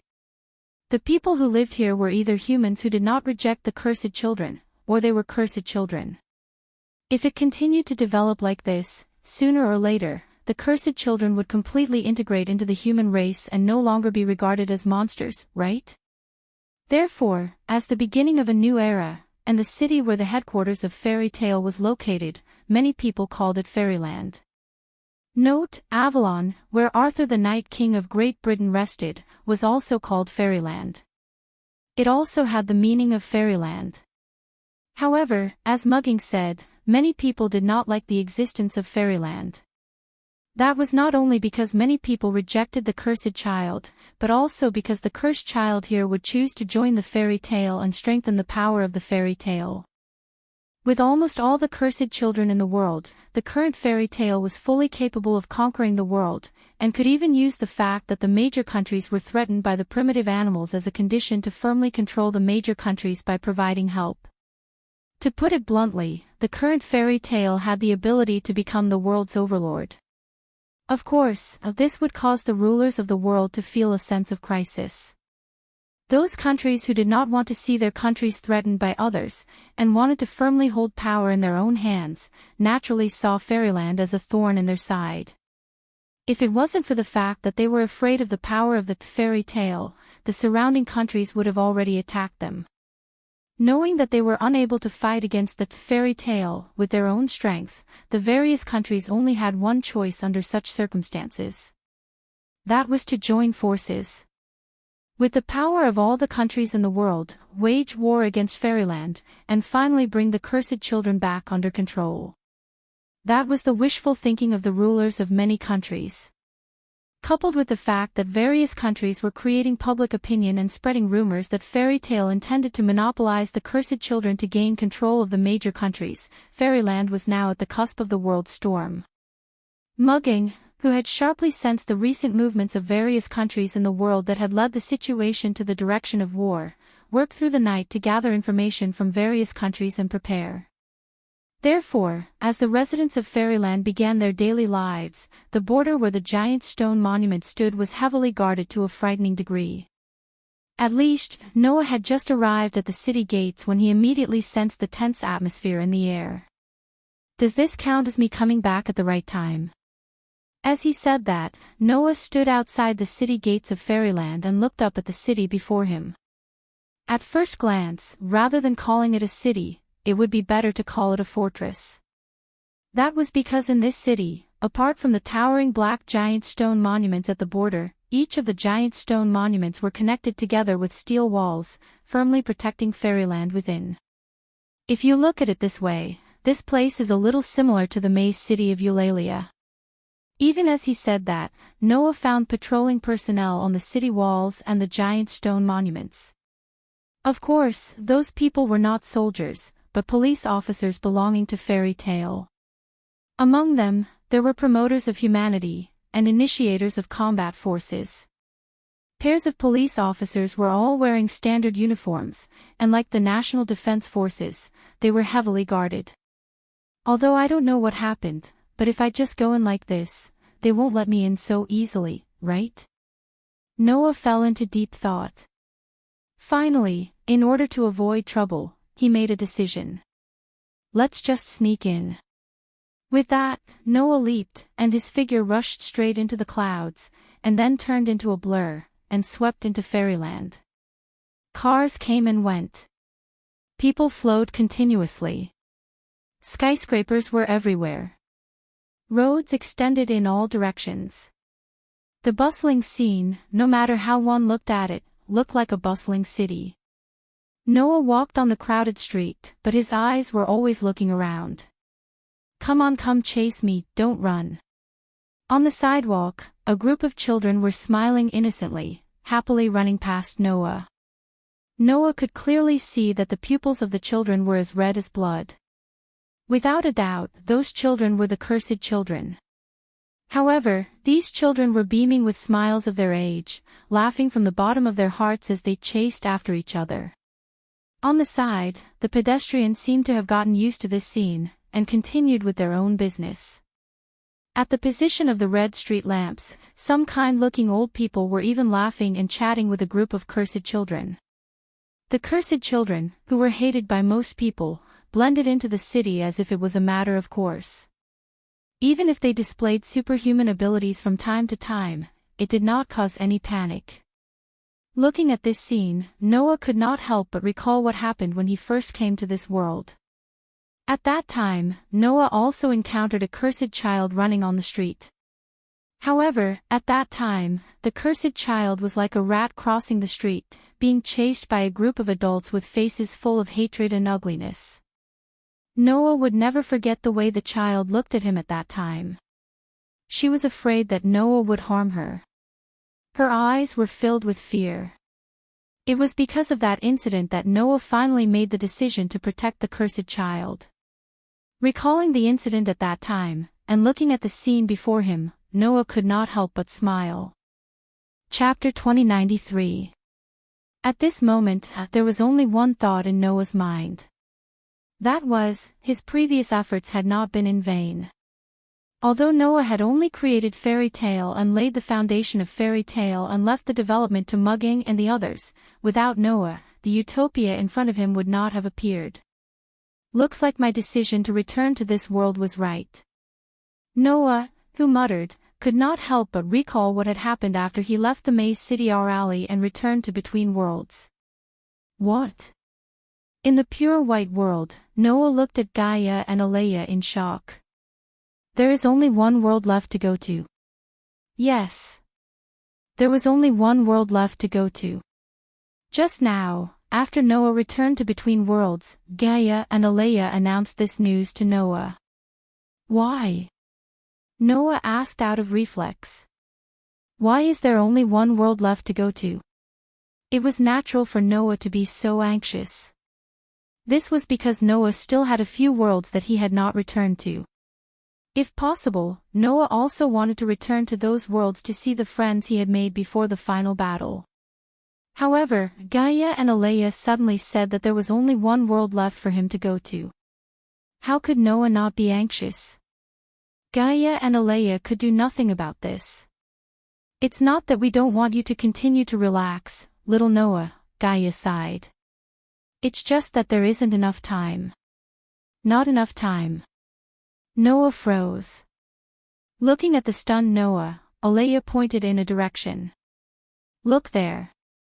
Hearing this, Noah looked in the direction Alea was pointing and cast his gaze over. In the next moment, Noah saw it. There was a stone plate suspended in midair. Its outline was connected to 10 patterns, with a sun carved in the center.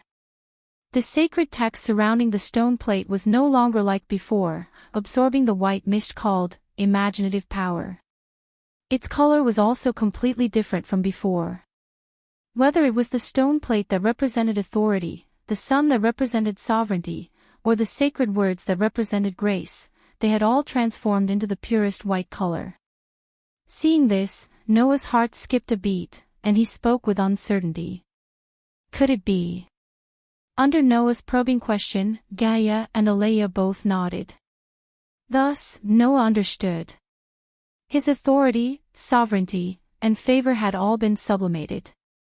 As long as they returned to his body, all the possibilities in his body would be opened up, and he would have invincible power that could rival the world. Next, we just have to wait for the imaginative power to completely fuse with the energy and it will be complete. Alea looked at Noah. Because Between Worlds doesn't have the concept of time, we can't be sure how long this fusion will take. But, according to our estimation, when you return from the next world, it will be almost done.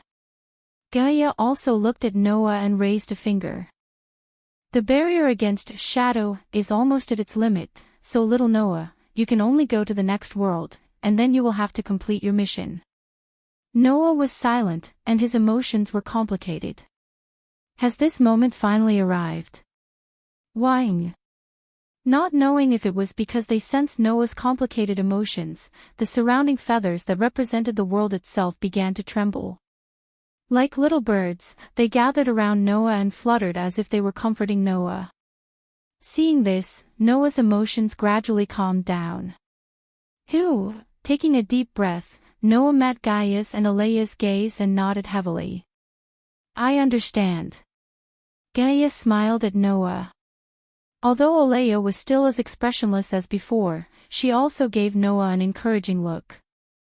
The two restrained themselves, as if to not disturb Noah, silently retreated. Under such circumstances, Noah turned his gaze to the surrounding feathers. Next, Noah could only go to the next world. When he came back, Noah had to put an end to everything. If he succeeded in surviving, then Noah would naturally have the opportunity to return to the worlds he had been to before, and even continue to travel in the worlds he had never been to before. But if he failed, then the next world would be the last place where Noah could leave his memories. Then, which world should Noah choose? The worlds that Noah had been to before, he had already returned to most of them. The only ones left were Black Bullet, Absolute Dual Blades, Night of the Magicians, and Undead King. Then, of these four worlds, which one did Noah want to go to the most? Thinking of this, Noah almost immediately made a decision. In the end, the world that Noah chose was this world. Black Bullet. After all, that world is the one that I am most worried about. In this world, there was the child that Noah had risked his life to protect. In this world, there was the evil that Noah had risked everything to fight against. And in this world, there was the person that Noah had made a lifelong promise to. Gaia had said that Noah should not have any regrets. If Noah had any unfinished business in the remaining worlds, then he had to quickly finish it. This way, Noah would naturally think of the Black Bullet world. After all, in the Absolute Dual Blades, Night of the Magicians, and Undead King worlds, Noah had nothing else to do other than to see those familiar faces. In the remaining worlds, there was only the Black Bullet world. In that world, Noah still had things to do. Thinking back to that pure white and holy figure, Noah muttered. 3 years.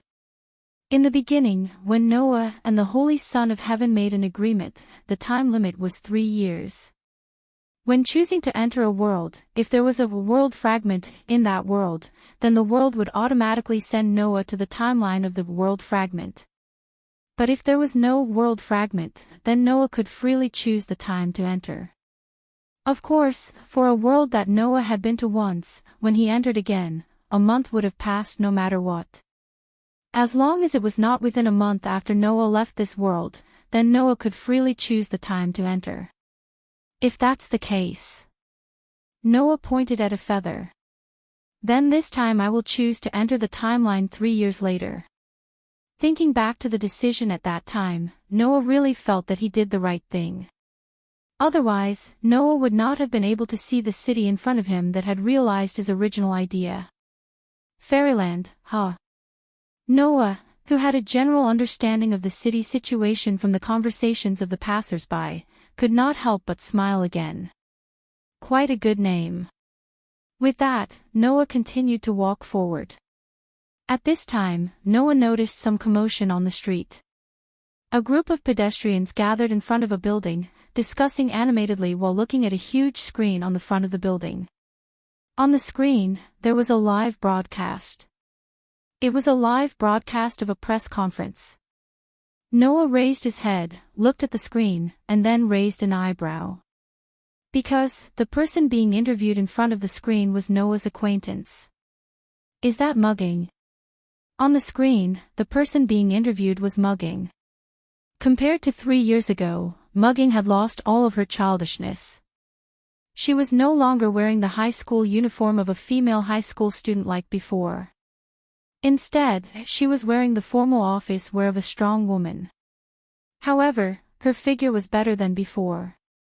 I wonder what kind of expression this girl will have when she sees me.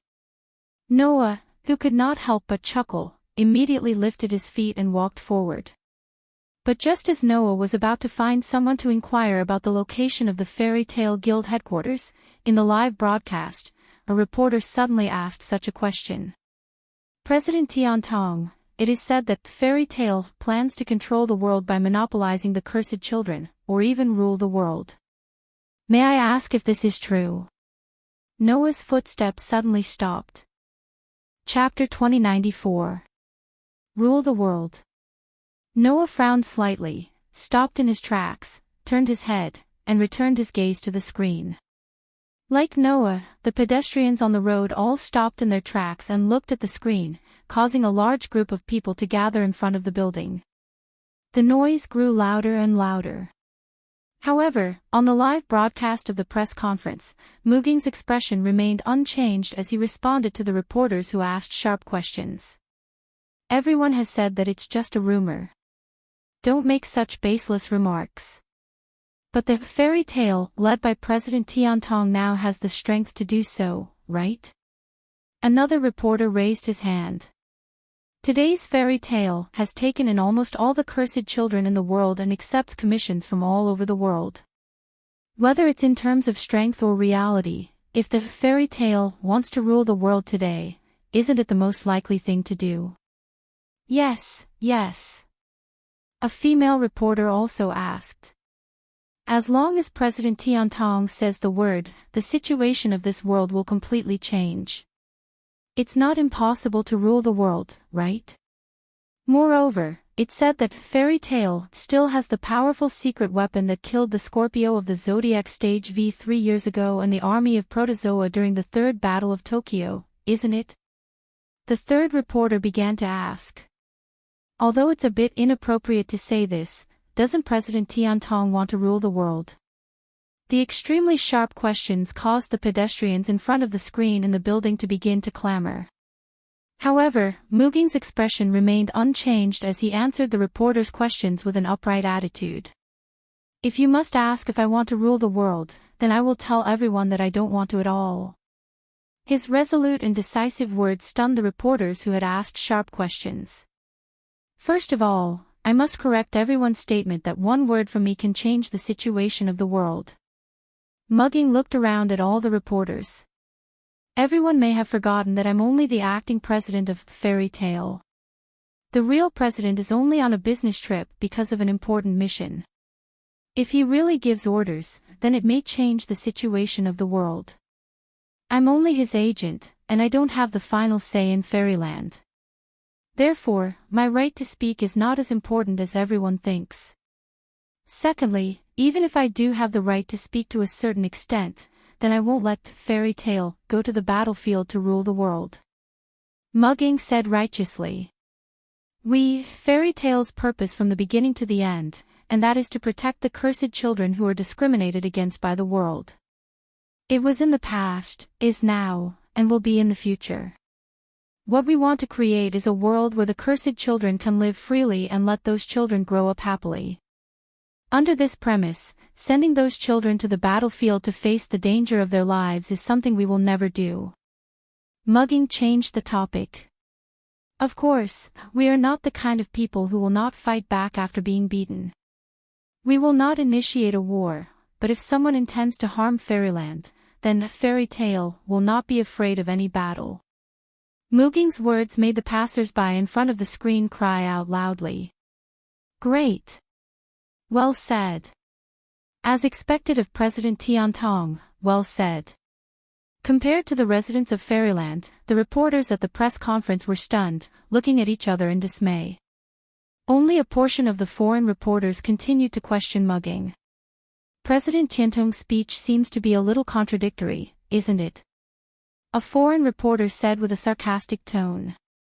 Undoubtedly, President Tiantong said that he wants all the cursed children to grow up happily, but let the cursed children be the initiators and form a police force with the facilitators to fight the protozoa. Compared to going to the battlefield, that doesn't seem to be any different, does it? Regarding this, I personally feel that it is very problematic. This kind of heavy responsibility should not be handed over to those young children. Mugging glanced at the reporter and smiled back. It's just that we adults are too useless. We have no way to deal with the protozoa that harm humans, so we can only leave it to the children. That's fine, but when the children are fighting the protozoa with all their might, we adults are still wasting our time on boring things like ruling the world, scheming against each other all day long. In comparison, don't you think that we are really much worse than those children? With that, all the reporters showed an awkward and speechless expression. Meanwhile, Mugging was still speaking. If it's possible, I personally hope that one day, we adults can be so powerful that we don't need to rely on the children's strength to protect ourselves. Instead, we can protect those children.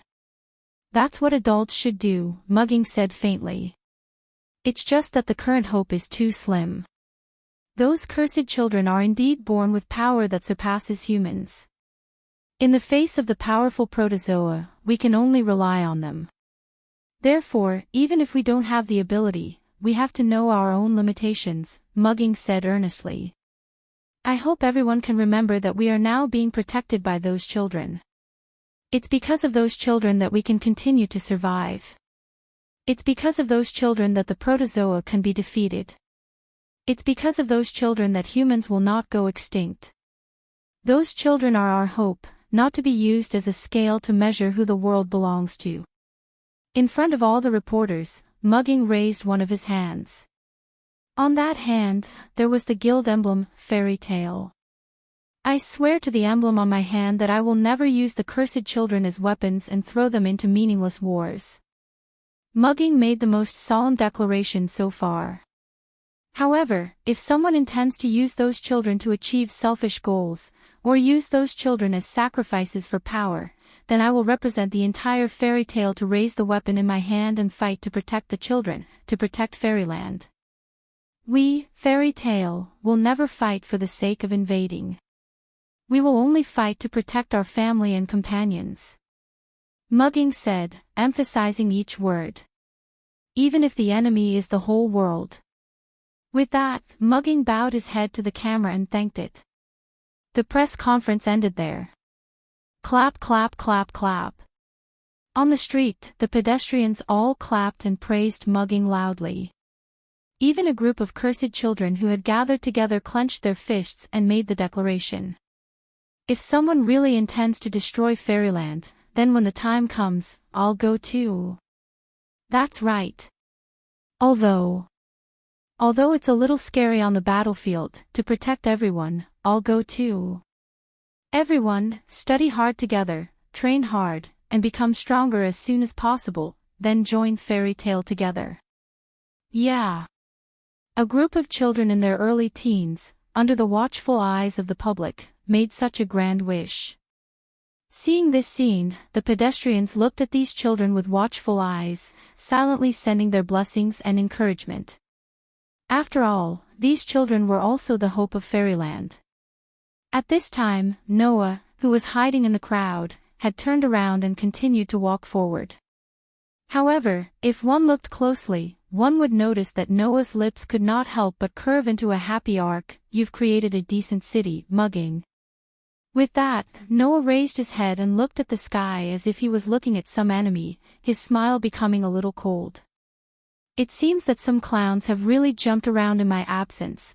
It's time to remind them. Chapter 2095. Fairy Tale. The headquarters of the guild that created Fairyland and accommodated almost all the cursed children in the world was at the center of Fairyland.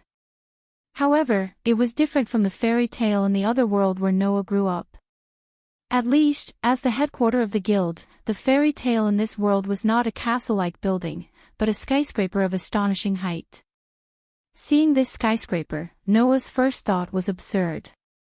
The structure of the city is the same as Eulalia, but I didn't expect there to be such a skyscraper in the center of the city.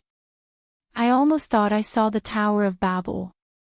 In the center of the maze city Eulalia, the Tower of Babel was mainly used as the cover of the underground city, followed by the residence of the gods and the shop of the spawns. At the heart of Fairyland, the skyscraper named Fairy Tale was not as tall as the Tower of Babel, but it was almost as tall as the Great Stone Monument, and definitely not shorter than the Great Stone Monument. The astonishing height really gave Noah a sense of déjà vu of the Tower of Babel. Although the two looked completely different. I really wonder if 3 years is enough to make Fairyland so prosperous, let alone build such a skyscraper. With such a thought, Noah walked toward the skyscraper's door. The door seemed to be an automatic door, and it opened automatically when Noah came forward. Then, a vast office hall came into Noah's sight. In this office hall, there were lively people everywhere. Some were clients who came to handle commissions. Some were guild police officers who came to accept commissions. Noah could see clearly. On the huge bulletin boards on both sides of the office hall, commissions were posted all over, and there were at least tens of thousands of them. A large number of police officers were walking back and forth around these bulletin boards. Some were worrying about what commission to accept. Some were discussing the commission. Some directly tore the commission and went to a counter to handle it. Walking in this office hall, Noah looked back and forth curiously. "Welcome." At this time, a young lady standing behind the counter immediately bowed to Noah, who was passing by, with a very friendly smile on her face. "This is Fairy Tale. May I ask if you're here to issue a commission?" Although Fairy Tale was now open to the entire world, as the largest hub of Fairyland, it was only natural that it would be commissioned by Ren Metropolis. Our commissions are mainly divided into 5 grades, A, B, C, D, and E. If you're here to issue a commission, please fill in the commission content on the commission form here. Then, we'll classify your commission according to the difficulty of the commission content. The young lady at the counter introduced it to Noah very fluently. Of course. The higher the difficulty, the higher the level of the commission, and the higher the remuneration. We will give you a rough range of remuneration based on the level of the commission you issue. Of course, this range is only for reference. If you have any inquiries, you can ask me. Hearing this, Noah couldn't help but laugh at the counter lady's skillful introduction, while thinking silently in his heart. So, the commission system that I set up back then is still in use now. Grading commissions. That was the system that Noah set up back then.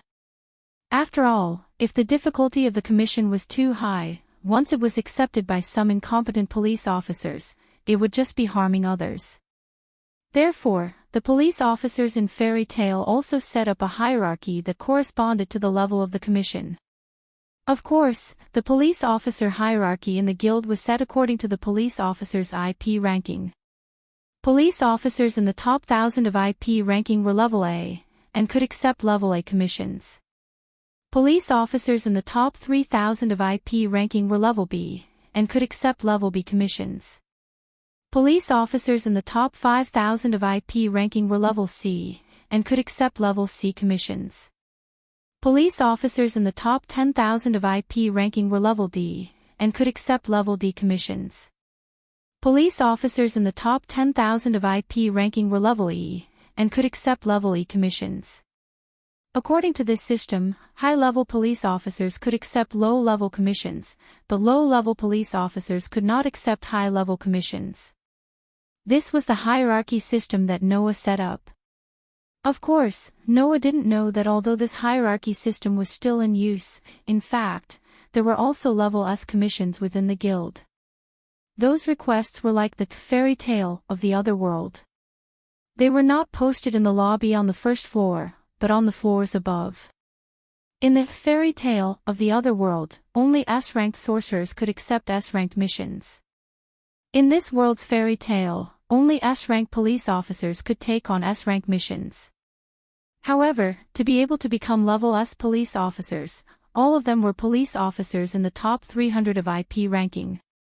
After all, level S commissions were almost all difficult commissions that needed to be carried out abroad. Generally, they were issued by high-ranking officials from all over the world. In other words, level S commissions were dangerous missions that the major countries in the world couldn't complete themselves, and could only seek help from Fairy Tail. Such dangerous missions, and missions issued by other countries, were basically the most confidential missions. Therefore, these missions naturally couldn't be handled at the counter.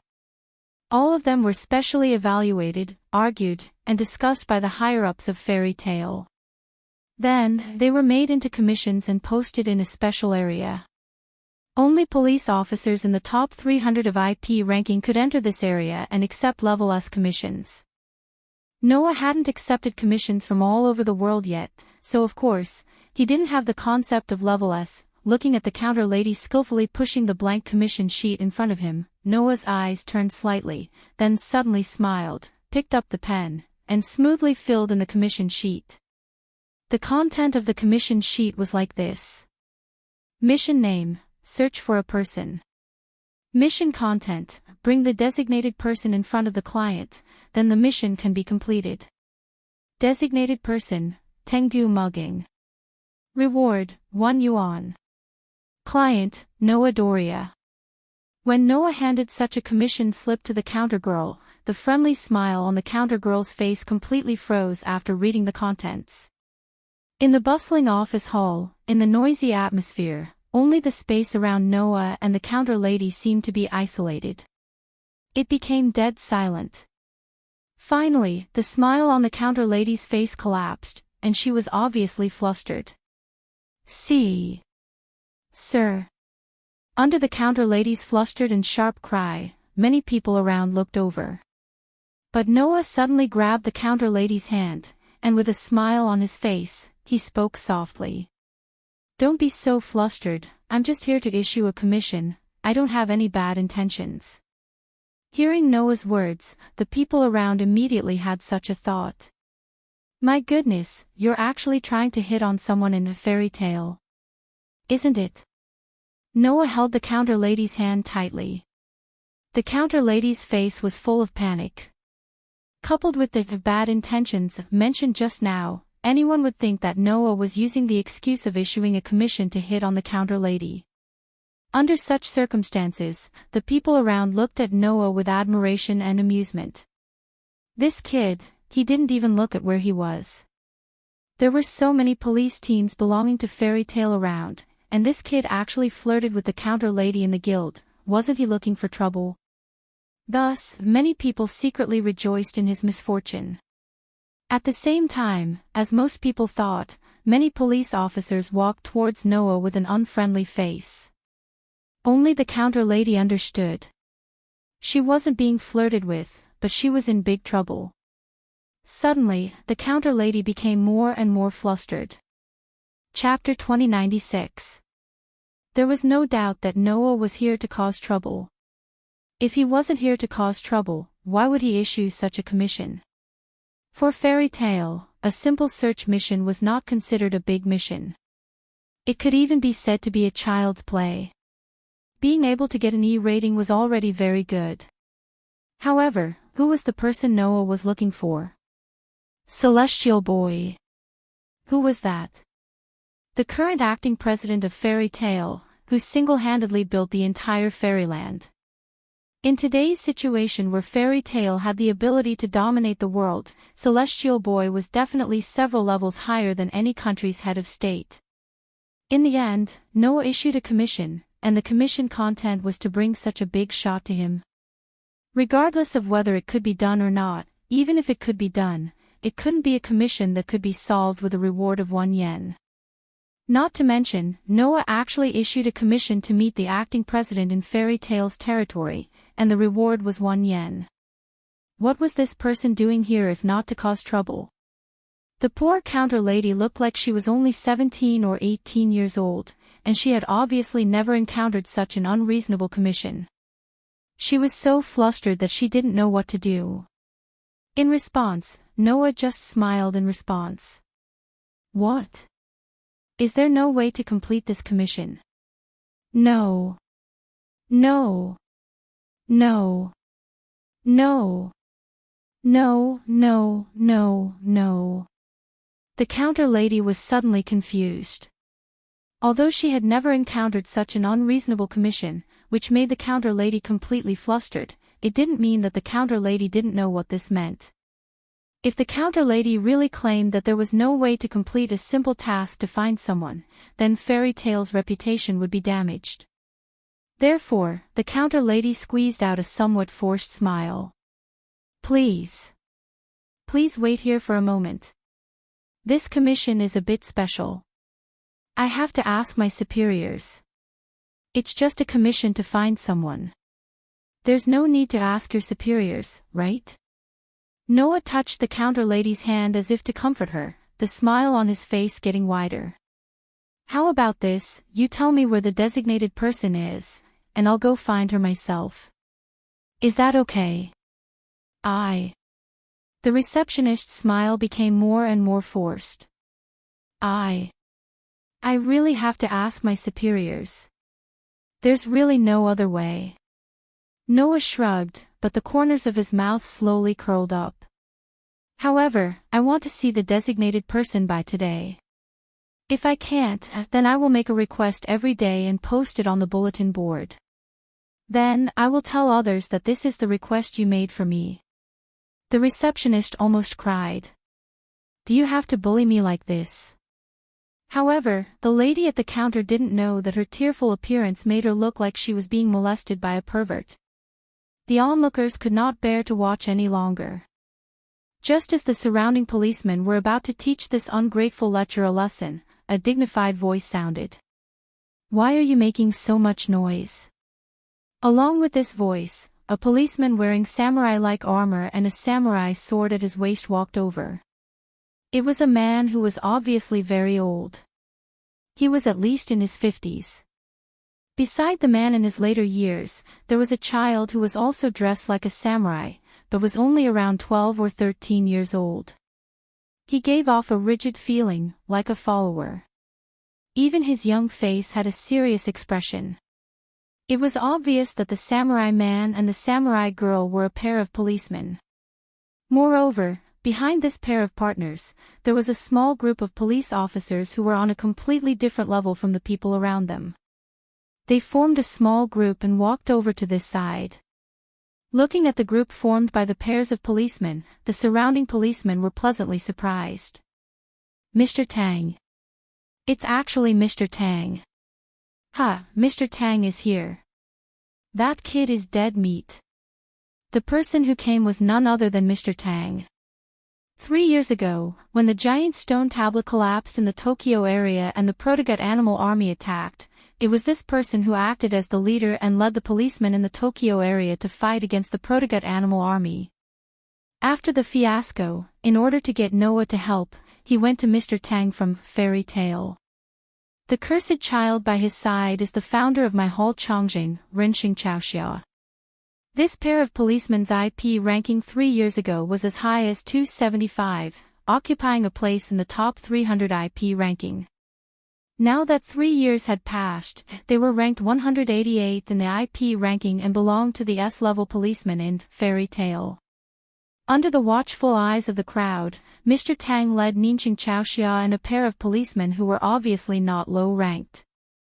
They separated the crowd and walked over.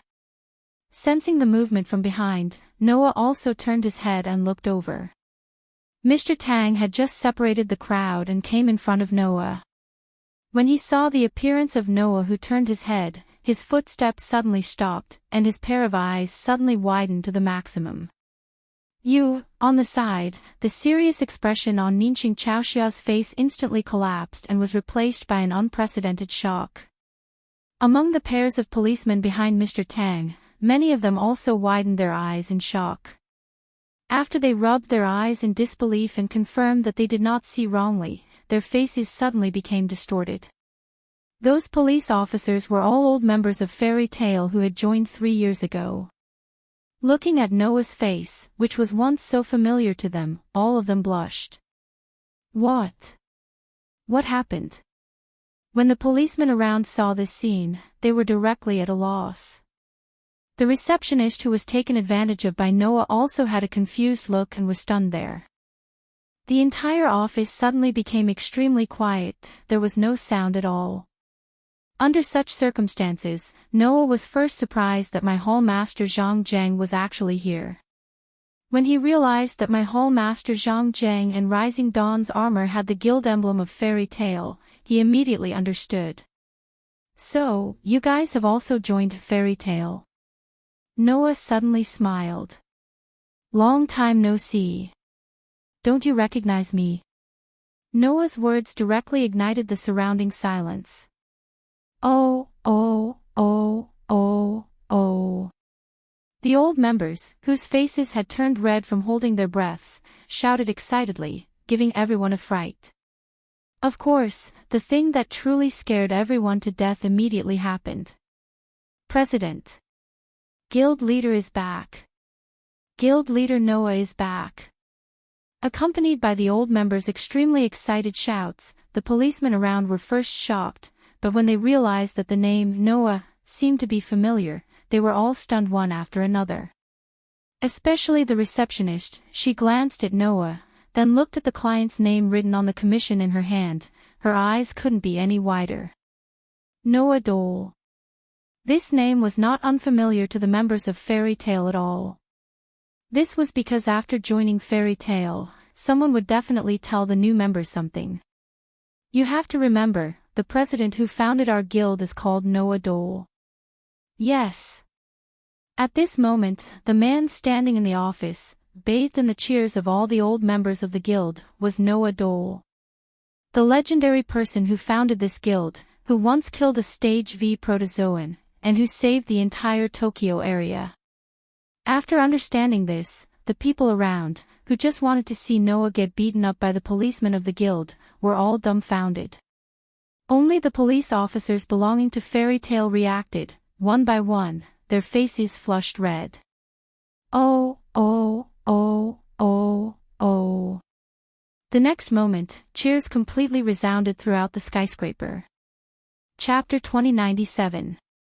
The headquarters building of Fairy Tail was the tallest skyscraper in the world. Its height reached more than 1,000 meters. There were as many as 200 floors.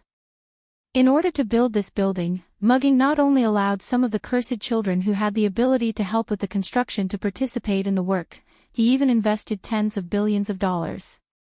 In the end, it only took 2 years to complete. A year ago, it became the tallest skyscraper in the world and a representative of Fairyland. And among the 200 floors, other than the office hall on the first floor, there were also commissions posted on the other floors. The higher the level of the commission, the more it was posted on the higher floors, allowing the high-level police officers who were allowed to enter the higher floors to select them. Therefore, if the police officer's level reached the highest level, S, then the area of activity was mainly above the 180th floor. Because of this, when the IP ranking reached the 188th place and was classified as an S-level police officer, Officer Mugging, entered the office building on the first floor, the low-level police officers were so surprised. Under Officer Mugging's guidance, Noah was brought to the 180th floor, to the floor where only S-level police officers were allowed to move. Originally, on the 180th floor and above, if it was not an S-level police officer, staff, and VIPs who were allowed to enter, then they were not allowed to enter. However, Noah was the true owner of Fairy Tail, so he naturally did not need to follow these rules. Therefore, Officer Mugging brought Noah to a designated lounge on the 180th floor. As long as the police officers of Fairy Tail reached a level, they would be assigned to a lounge. Therefore, this was Officer Mugging's personal lounge. In the lounge that was decorated like a harmony room, Noah and Officer Mugging were sitting on cushions around a small wooden table. On the side, Rinxing Chao Xia poured hot tea into the cylindrical porcelain cups in front of the two, then sat next to Officer Mugging, her eyes staring at Noah's face. Under Rinxing Chao Xiao's gaze, Noah bitterly smiled. What's wrong? Did I offend you in any way? No, no. Rinxing Chao Xiao quickly shook her head, but she seemed to be in a dilemma. Looking at the initiator like this, my hall chief seemed to have seen through his thoughts and sighed. Xiao Xia, if you have anything to say, just say it.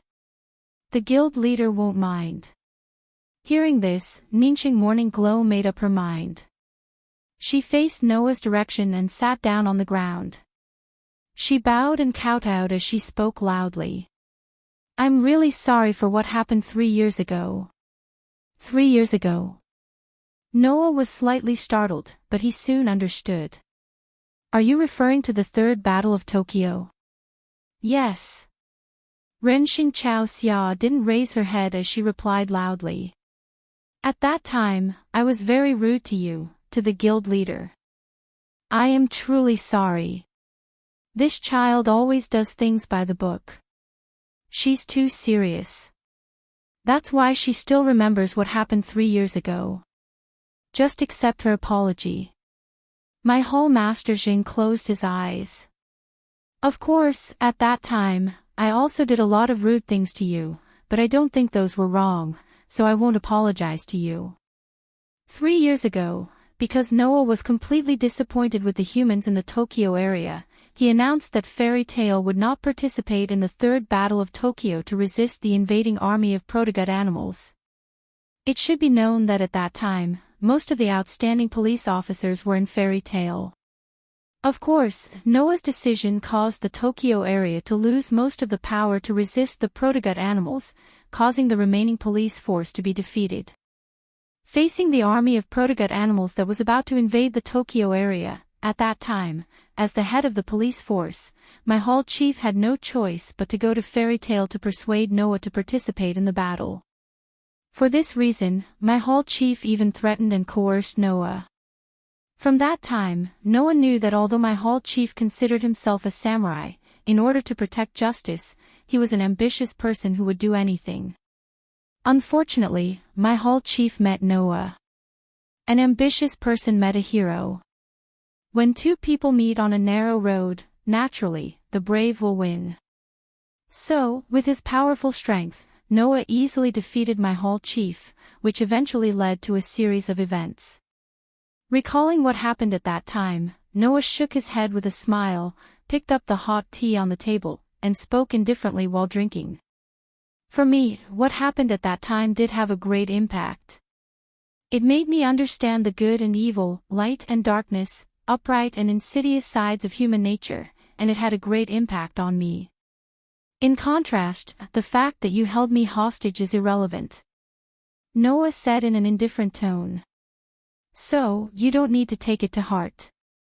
Is that so? My hall chief nodded. That's great. Thank you for your understanding. Ningxing Xiaoxia respectfully bowed several more times, then finally raised her head. Looking at the pair of police officers in front of him, Noah could not help but smile. Compared to that, what I didn't expect was that you would join Fairy Tail. I just judged that joining this guild would be more beneficial for us. My hall chief said bluntly. After all, Xiaoxia needs the preparation that can only be made by Fairyland to prevent the activation of the protozoan virus. I also think that by joining this guild, I can achieve the justice that I want to protect in a greater sense. Now, I don't just want to protect the Tokyo area, but the whole world. Not bad, very noble. Noah said as he sipped his hot tea as if nothing had happened. But, as far as I know, Fairyland's position in the world is not on the side of justice right now, right? Are you referring to the so-called world-ruling public opinion? My hall chief snorted coldly. That's just a fabricated public opinion to achieve the hearts of the world's rulers. They are definitely not the ones who stand on the side of justice. But Fairy Tail is definitely not justice, right? Noah looked deeply into my cousin's eyes. Mugging said it before, we are fighting to protect our companions and family, not to protect all of humanity, and certainly not to protect the world. Do you understand? I know what you want to say. My hall chief was silent for a moment, before finally speaking in a deep voice. Although it's a little different from my ideals, this guild can provide me with a channel to achieve the justice I believe in. No matter what, I will fight as a member of this guild. That's good. Noah smiled, put the hot tea in his hand on the table, and looked at my hall chief. Since you brought me here, that means Mugging, Hina, Xiaoshi, Yanzhu, and Rentaro are not here, right? They are indeed not here. My hall chief nodded. Rentaro, Lan Yuan, and Yanzhu have already raised their IP ranking to the 7th place. They are currently on a business trip as the leaders of the various tour groups sent by the guild to retrieve the cursed children. Hina Sprout has also raised her IP ranking to the 1st place, becoming the strongest initiator. She is currently on a mission as the ace of our guild. 1st place. Hina. Noah couldn't help but laugh. That's quite impressive. Before meeting Noah, Hina's IP ranking had already risen to the 98th place, making her one of the top 100. Now that 3 years had passed, Noah knew that Hina must have made a name for herself. It wouldn't be strange for her to make it into the top 3. Who would have thought that Noah still underestimated Hina?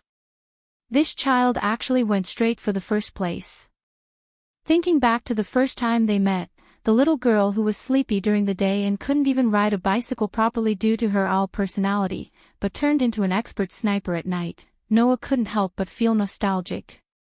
That's not right. Noah suddenly remembered something important and realized what was going on.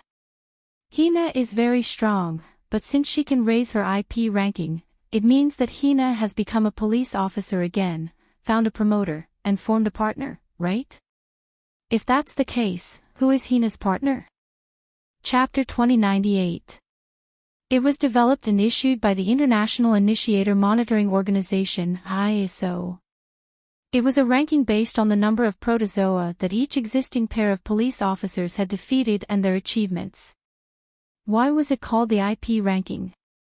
The reason was very simple. It was because the police officers were partners of the initiator of the cursed child and the facilitator of humanity. Initiator. Facilitator. Taking the first letter of the two, that would be I and P, therefore, the so-called IP ranking must be a ranking that was registered by the initiator and facilitator of the partner who became a police officer. In the past, Tina's partner facilitator was the professor who transformed himself into a mechanical soldier for the New Human Creation Project. Of course, that professor did not have any combat ability. Generally, he was only giving orders to Tina and letting her complete the mission. The reason why Tina was able to enter the top 100 at that time was entirely due to her personal strength. After joining the fairy tale, Tina had lost her facilitator and even her IP ranking was frozen. It was not impossible to start over. But without a partner facilitator, Tina would not be able to increase her IP ranking at all, right? While Noah was thinking about this, Hall Master Zheng was stunned and said, "That's right, Hall Master Zheng. Don't you know that you're Tina Sprinter's facilitator?" Me? Noah was stunned. When did he become Tina's facilitator?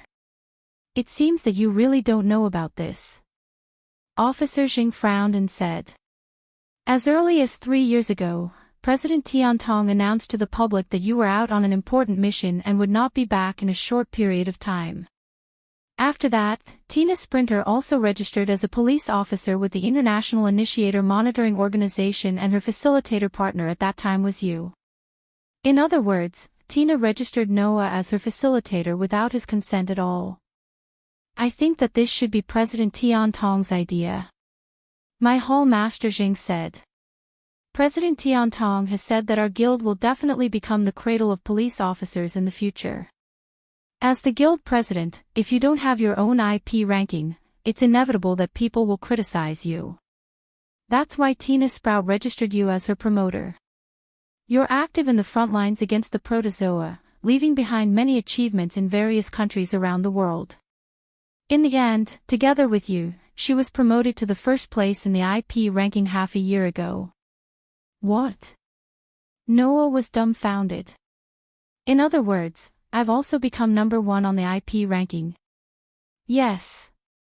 My cousin nodded his head. Furthermore, everyone in the world knows about this.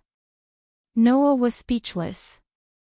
Who would have thought that he would actually become the first in the IP rankings without knowing it at all? Wasn't this a little too sudden? However, my Hall Master Zheng is right. Undoubtedly, as the president of Fairy Tail, Noah has obtained a police officer's license and has personally trained many outstanding police officers. How can his IP ranking be too low? Otherwise, when Fairy Tail is released to the world, it will inevitably become a topic for foreigners to pass time. It's not like it won't have any impact on the guild. Tian Tongmu is the acting president and Thousand Life Summer's president's advisor. They also formed a police force partnership 3 years ago. Their rankings have risen quite a bit in the past 3 years. They are currently ranked 3rd in the IP rankings. My police officer said in high spirits. In addition to the rest of the S-grade police officers, our guild occupies 7 of the top 10 police officers. There's no doubt that we're the strongest civilian organization in the world. As early as 3 years ago, everyone in the world already knew that among the police officers, the power of the first pair was so strong that it could even influence the military structure of the entire world. One could imagine how powerful the top 10 police officers in the IP rankings were and what kind of impact they would have on the world. Under such circumstances, not only did Tina kick out the police officer who was ranked first in the previous IP rankings and become the strongest initiator, even Fairy Tail had 7 pairs of police officers who were ranked in the top 10. How could she not become the strongest? Countries around the world had always been worried that Fairy Tail would dominate the world and control them. Firstly, it was because of the current situation. Secondly, it was because Fairy Tail did indeed have the ability to do so. The 7 pairs of top 10 police officers were proof of this. IP ranking number 1, Noah Doria, Tina Sprout. IP ranking number 3, Tian Tongmu, Longevity Summer World. IP ranking number 7, Riken Rentaro, Ian Lanhara. Together with the other 4 pairs of police officers, they were the strongest fighting force of Fairy Tail. This was a well-known fact. Not only did Noah partner up with Hina and become the first IP ranking, but even Mugging, Summer World, Rintaro, and Ian Lanhara had made great progress in the past 3 years and reached the point where they could influence the military structure of the world with their individual strength. Coupled with the completion of Fairyland and the expansion of the guild, there were indeed a lot of changes in 3 years. With this in mind, Noah could not help but speak in a low voice. I just don't know if these 3 years have changed the feelings of the holy ruler of Tokyo. My captain asked. What did you just say? Nothing. Noah came back to his senses and shook his head to get rid of the random thoughts in his mind and returned to the topic at hand. Since Rintaro and Ian Lanhara are traveling around the world as the leaders of the tour group, where did Mugging, Summer World, and Hina go? Hearing this question, my captain suddenly became serious. What's wrong? Noah keenly sensed that the atmosphere was not right. Did something happen? No. My captain shook his head and said so. It's just that, even if something did happen, it wouldn't be strange. Even if something did happen, it wouldn't be strange. Noah frowned. What do you mean? Not long ago, countries all over the world expressed their desire to have a meeting with Fairyland. My captain pondered for a moment and then revealed the news. The location is in the Tokyo area. A meeting. Noah narrowed his eyes. No wonder Mugging appeared in the live broadcast of the press conference, so he went to the Tokyo area for a meeting. For countries all over the world to suddenly request for a meeting at this time, it's definitely because of Fairy Tail. My captain looked straight at Noah. Among them, if some countries want to harm the president of Tendo, it's not impossible. Just like 3 years ago, Chiwu Xuanzong of the Daiban area proposed a meeting with the ruler of Tokyo, but repeatedly sent assassins to assassinate the emperor. Those who came did not come with good intentions, and those with good intentions would not come.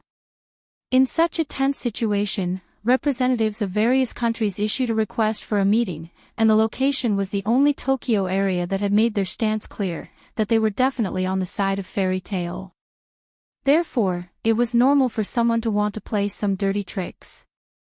After all, Noah, the real president, was not in Fairyland, and Mugging, the acting president, was the only pillar of support in Fairyland. Once Mugging fell, there would be no leader, and Fairyland would definitely be in chaos, and others would take advantage of the situation. Therefore, although nothing had happened at the moment, it would not be strange if something suddenly happened. That was what my captain wanted to express. Although Tina Sprout went to the Tokyo area as a guard, and the president of Tendo and consultant Shinsho are also the top 3 powerhouses in the IP ranking, it's better to be safe than sorry. My captain said. Under the targeting of countries all over the world, the president of Tendo cannot guarantee her safety. Noah immediately fell silent. My captain also fell silent and did not say anything more. In the lounge, a somewhat oppressive atmosphere spread, and Ninsei Asakaya could not help but hold her breath. After a while, Noah stood up. It seems that I have to go to the Tokyo area earlier than expected. Chapter 2099. The sky gradually darkened. Nighttime in this world is very scary. That was because at night, in the dead of the night, the low growls and roars of the protozoa would pass through the giant stone monument from time to time and reverberate around the edge of the city.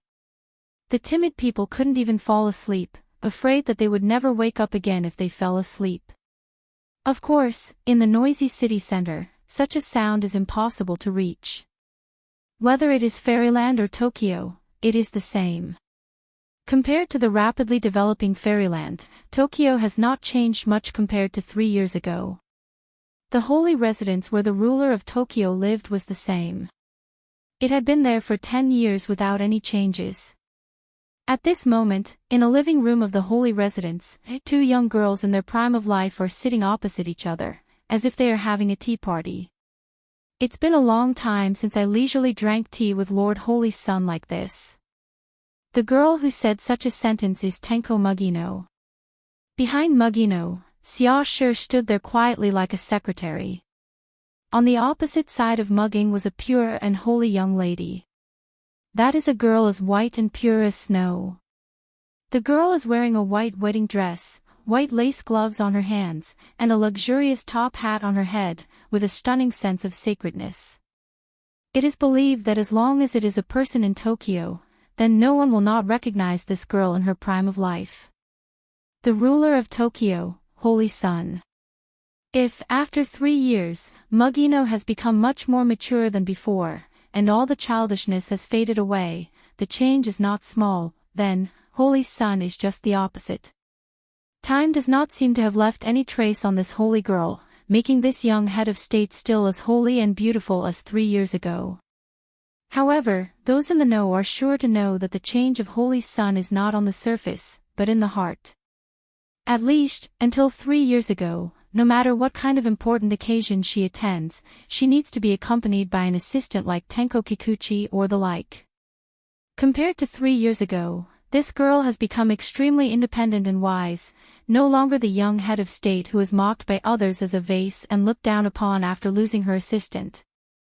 Thus, the Elysian Emperor nodded at Mugung with a dignified and polite smile. After all, Tenko Kikuchi and I both need to manage a region.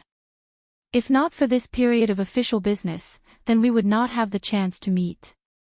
I'm fine, at least I have Xia Shi to help me, and there is also a group of smart and capable people in the guild.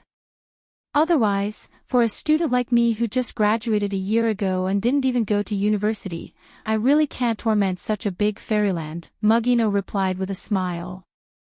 Compared to the Holy Son of Heaven who has been dealing with official business alone since 3 years ago, I am still far behind. Don't be so humble, Guild Master Tiantong. You're someone who built fairyland single-handedly. No one would think that you're inferior to me. The Elysian child gently shook his head. Moreover, I can only handle official business, unlike Tenko Kikuchi who has great power. To be honest, being at the same table as you, I feel very safe. Lord Holy Sun, you feel safe, but that's not all because of me, is it? Mugino laughed. Lord Holy Sun must have guessed that Tina is nearby, am I right? That's one of the reasons. Holy Sun nodded. Although it's already an honor to have Sword Ghost and Think Tank at the same table, but with the rumored Black Wind keeping watch around, then nothing will go wrong. In the IP ranking, as long as it was a police officer ranked in the top 100, they would be given a nickname. 3 years ago, Tina, who ranked 98th in the IP ranking, already had a nickname Black Wind. Today, Tina still used the nickname from that time, making the name Black Wind widely known around the world. Of course, Mugino, who ranked 3rd in the IP ranking, also had a nickname like Xiaoshi. Mugino was famous for his swift and ruthless Tenko-style sword-drawing technique. His combat power was even stronger than most of the cursed children, so he was given the nickname Sword Ghost. Xiaoshi, on the other hand, was a cursed child with dolphin genes. Among the cursed children, he was one of the rare brainiacs. Usually, he was a supporting character. Although his combat power was not outstanding, he could clearly analyze the weakness of any enemy. Thus, he was given the nickname Think Tank. By the way, Rentaro and Yenju's nicknames were Chariot and Tornado respectively. The former's identity as a mechanical soldier of the New Humans creation project was already known. Once the super holmium metal prosthesis was used like a rain of bullets, the battle was like a large chariot, extremely terrifying, so he was given the nickname Chariot. The latter was a cursed child with rabbit-like genes. Among the current cursed children, his speed was definitely one of the best. On the battlefield, once he charged, not even his shadow could be seen. He was like a tornado passing through the battlefield. Thus, he was given the nickname Tornado. As for Noah, as the world's strongest initiator, the promoter of Tina Sprinter, ranked 1st in the IP ranking, it was naturally impossible for him not to be given a nickname. However, for the past 3 years, Noah had not appeared in people's sight. The intelligence agencies of some countries could not even investigate the most basic information such as his birthplace. It was as if this person had appeared out of thin air. He had been active for a year and a half, and then suddenly disappeared. He was as mysterious as a supernatural existence, which made people shudder in fear. Therefore, until Tina broke into the top 10 of the IP ranking, Noah finally received a nickname. The Hermit. This was Noah's current nickname. Thinking of this, Xingtianzi lowered his head, his pair of eyes began to ripple. Then, Xingtianzi asked in a low voice, as if he was looking forward to it, but also as if he was uneasy. He hasn't come back yet. No. Mu Geng could not help but sigh. Since he left 3 years ago, he hasn't come back. And, in any case, our guild's intelligence department has no way to collect information about his whereabouts. Xiaoshi interrupted and said softly. It's as if the president disappeared into thin air. As the words fell, the entire meeting room was filled with a somewhat heavy atmosphere. Is that so? Xingtianzi's eyes flashed with a flash of disappointment. He turned his head, looked at the night view outside the window, and muttered. It's been 3 years. Yes. Mu Geng also looked at the night view outside the window and said so. Time really flies. For me, it's a bit long. Xingtianzi's voice became a little distant. Yes, 3 years is too long. At the very least, Elysian Prince felt that the past 3 years had been too long. But, 3 years have passed. Xingtianzi whispered. It's time for him to come back, right? When he said this, Elysian Son of Heaven's tone was extremely uncertain. It was like he was looking forward to it, but also like he was afraid of being hurt, which would definitely arouse the sympathy of all men. In this regard, Mu Gong seemed to know something. He looked at Xing Tianzi with some amusement and said so. Although our president is extremely domineering and does things his own way, as far as I know, he is not the kind of man who would break an agreement. Please don't worry. Hearing this, Xia Shi, who was standing next to Mu Gong, could not help but smile. Xing Tianzi seemed to have only just come back to his senses. His pretty face blushed. After taking a deep breath, he suppressed the shyness in his heart and changed the topic. It's getting late, President Tian Tong, why don't you go back and rest early? There's an important international meeting tomorrow. That's true. Mu Gong smiled sweetly. Then I'll go back to the hotel first. Master Xing Tianzi, please take care of me tomorrow. After that, Mu Gong stood up from his seat. Xing Tianzi immediately stood up and walked out of the meeting room with Mu Gong and Xia Shi. Whether it was Mu Gong, Xia Shi, or Xing Tianzi, none of them noticed. On the top floor of a building far away from the holy residence, a man in a black robe stood facing the wind, looking in the direction of the holy residence. Through the window, he looked at Xing Tianzi, his whole body trembling. Chapter 2100. Lord Holy Son of Heaven, the voice that came out of the black-robed man's mouth was full of love. However, in addition to love, there was also extreme madness and greed in the voice. I'm finally back, Lord Holy Son of Heaven. The black-robed man stared at the Holy Son of Heaven who was walking out of the room in the holy residence. His voice was full of madness as he muttered. You're mine. You're mine. You're mine after all. As he spoke, the black-robed man's lips curled into a hair-raising arc under his hood.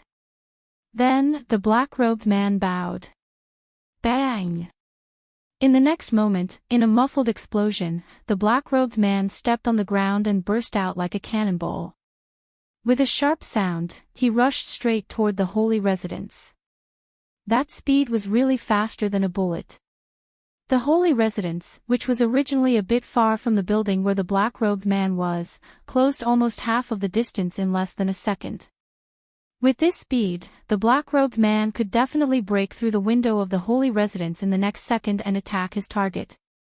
This kind of physical strength was really shocking. Even the cursed child might not be able to reach this level. However, in the next moment, the black-robed man suddenly noticed something. At the top of a building further away from the holy residence, a red light suddenly flashed. The black-robed man suddenly came to a halt.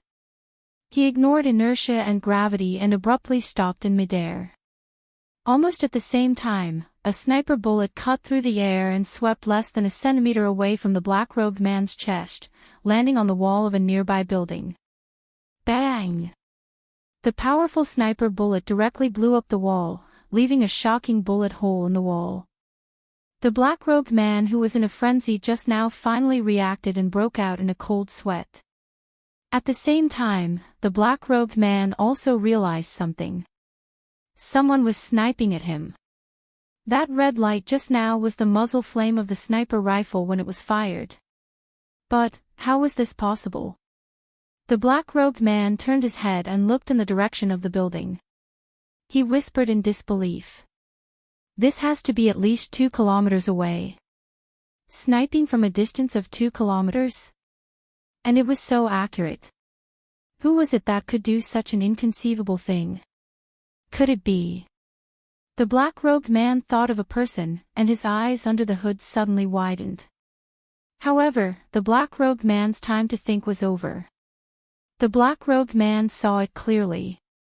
At the top of the building more than 2 kilometers away, bursts of red light flashed one after another. The black-robed man's expression changed dramatically, and he fell down without hesitation.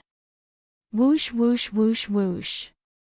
A few sniper bullets scraped through the air, creating a sharp sound as they pierced through the air.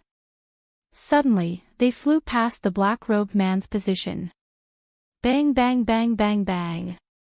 In the next moment, the powerful sniper bullets landed in the air one after another, blowing up the concrete on the ground where they landed. Whether it was the walls or the road, they were all blown up, leaving bullet holes in them. Once again, the black-robed man, who dodged in advance because he sensed the muzzle flame, broke out in a cold sweat as if he had escaped a calamity. The moment he landed on the ground, he immediately dodged and rushed into a nearby building. His back was pressed against the wall as he hid. The opponent's sniping was too terrifying. It was accurate to such an extent from more than 2 kilometers away. If he didn't hide, the black-robed man would be dead for sure. But that kid isn't a close combat initiator. As long as I hide, there won't be a problem. The black-robed man muttered to himself. In the end, this sentence was exchanged for a voice. Indeed, I'm not a close combat initiator, but that doesn't mean I can't fight in close range. When this sentence rang out from the building and passed into the black-robed man's ears, his heart stopped beating. However, the black-robed man's subconscious saved him once again. He subconsciously rushed forward and left the wall behind him. Bang! The wall suddenly exploded. A petite figure rushed in from the outside, directly passing through the rubble that was still flying in the air, and shot in the direction of the black-robed man. The sniper rifle in her hand was used as a blunt weapon, and she heavily swung it in the direction of the black-robed man. This time, the black-robed man couldn't react in time. A powerful attack that was as quick as a thunderbolt was simply beyond the standards of a human. The black-robed man could only watch as the sniper rifle, which was used as a blunt weapon, hit his body. Then, something unexpected happened. Clank! When the heavy sniper rifle hit the black-robed man's body, a crisp sound like hitting steel sounded from under the black robe. The black-robed man was knocked away by the powerful force. After rolling on the ground several times, he stopped, turned over, and jumped up, staring straight ahead. It's really surprising. I thought that the blow just now was enough to get rid of you. The one who said this was the petite girl holding the heavy sniper rifle. The girl was wearing a one-piece blue dress. Her slender and petite shoulders were exposed, and the sleeves were black. Although she was less than 150 centimeters tall, from the performance just now, there was no doubt that extremely terrifying power was hidden in that petite body. The moonlight shone in through the gap in the wall that was smashed by the girl, illuminating the girl's silver-gold hair and a pair of scarlet eyes. The figure like the Grim Reaper made the black-robed man say the girl's name in a hoarse voice. Tina Sprinter, the girl was Tina. The world's strongest initiator, the ace of fairy tale, Tina Sprinter. Looking at the cursed child bathed in the moonlight, the black-robed man felt that even his breathing was about to stop. At the moment when the pair of blood-red eyes stared at him, the black-robed man only felt the hair all over his body stand up, and even his scalp was a little numb. 3 years ago, Tina was already one of the top 100 cursed children in the IP ranking, and her profession was an assassin. At that time, Tina already had an illustrious reputation, and the name Black Wind resounded throughout the world. Even if she wasn't known by everyone, but those who knew her knew that up until now, no one had ever survived from the person she wanted to kill. The only exception was the Son of Heaven 3 years ago. Because at that time, Noah was protecting Tina's target, which was why Tina failed. Since then, Tina joined Fairy Tale. That failure seemed to have made the Grim Reaper of this inner world even scarier. In just 2 years, he had risen to the top of the IP rankings and slaughtered countless protogut animals. Even the number of Stage 4 protogut animals he had killed was unknown. Under such circumstances, the cold aura that came from a long period of killing was enough to make anyone who looked into Tina's eyes feel their body temperature plummeting. Although the black-robed man was very confident in his own strength, only at this moment did he understand one thing. That is, even if he was very special, compared to the girl in front of him, he was still not on the same level.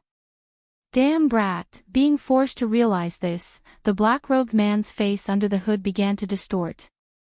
However, Tina just coldly looked at the black-robed man. After a while, she turned her head, looked to the side, and said so.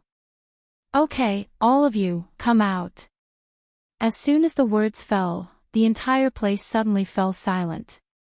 However, very soon, a pretentious voice rang out.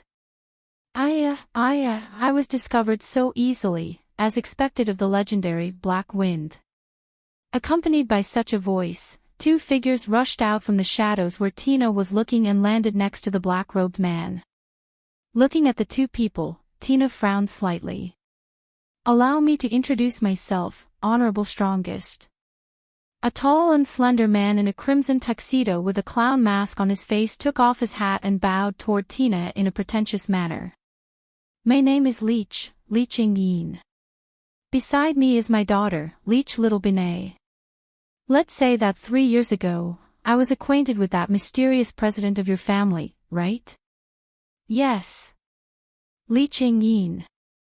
3 years ago, he attracted the Stage V Scorpio, and almost brought disaster to the entire Tokyo area, the madman who attempted to destroy the world. Chapter 2101. Leeching Yin. Tina's furrowed brows slowly relaxed. Her scarlet eyes shot straight at Leeching Yin, then turned to Binay Leech Jr. Leech Binay held a pair of odachi in his hands, his eyes also becoming incomparably scarlet, but with an innocent expression, he said these words. "Tina Sprinter, I know you. Dad told me that you're the strongest one among us." Saying this, Binay Leech Jr.'s murderous aura and blood energy rose. "So, I want to chop you up." Undoubtedly, his expression was so innocent, but Binay Leech Jr.'s words and aura were quite terrifying. In this regard, Tina's expression didn't even change. She said somewhat coldly, "You are not my opponent." Binay Leech Jr.'s eyes widened, and then his eyes became even more scarlet. Without a doubt, this cold-blooded cursed child was angry. "Dad," Binay Leech Jr. said without turning his head. "I want to chop her up. Even if you don't let me, I must chop her up." After saying this, Binay Leech Jr. didn't wait for Leeching Yin's reply. His petite figure suddenly moved, like a mantis stalking a cicada, and raised the odachi in his hands high. Da! Tina's feet suddenly touched the ground, and her figure rapidly retreated. However, Binay the Leech pounced in front of Tina at an astonishing speed and slashed out a thunderous slash at the retreating Tina. "Chop you to death! Chop you to death! Chop you to death!" That was a deranged cry. The cursed child named Binay Leech Jr. chased fiercely, and mercilessly slashed like a storm, causing streaks of cold light to appear in the air. Like a real blade, he slashed in Tina's direction like a storm. That terrifying continuous slash.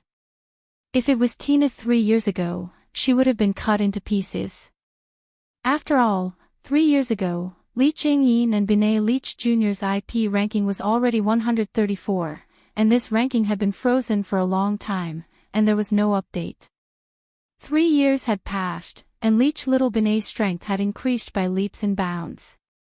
At the very least, Tina was certain that even the top 20 initiators in the IP rankings were only at this level. Hina, on the other hand, was not a melee-type cursed child. Her IP ranking 3 years ago was only 98, so she was naturally no match for the current Binay the Leech. However, after 3 years, Binay the Leech had changed a lot, but Tina had changed even more. In the face of this terrifying storm of sword strikes that could have easily killed her 3 years ago, Tina looked on calmly. Her slender body was like a leaf as she dodged back and forth, evading all of the sword strikes with brute force. Immediately after, Tina suddenly spun around, and the sniper rifle in her hand transformed into a blunt weapon once again. Then, she flicked upwards from the bottom to the top. Bang! Binay Leech didn't even have the chance to dodge. He was smashed in the chin by the butt of the sniper rifle. He flew out like a bullet, brushing past Leeching Yin's side and smashing into the wall. Guha! Binay Leech spat out the air in his lungs. His body slid down from the wall, and he knelt on the ground. The initiator, whose strength was enough to rank in the top 20 IP rankings, was knocked down by Tina in one hit. The black-robed man sucked in a breath of cold air. Li Qingyin's pupils slowly contracted under his mask. After a while, he pressed down on his hat and said, "So that's how it is. Is this domain?" Domain. It wasn't an ability, but a realm. A realm that only the cursed child could reach.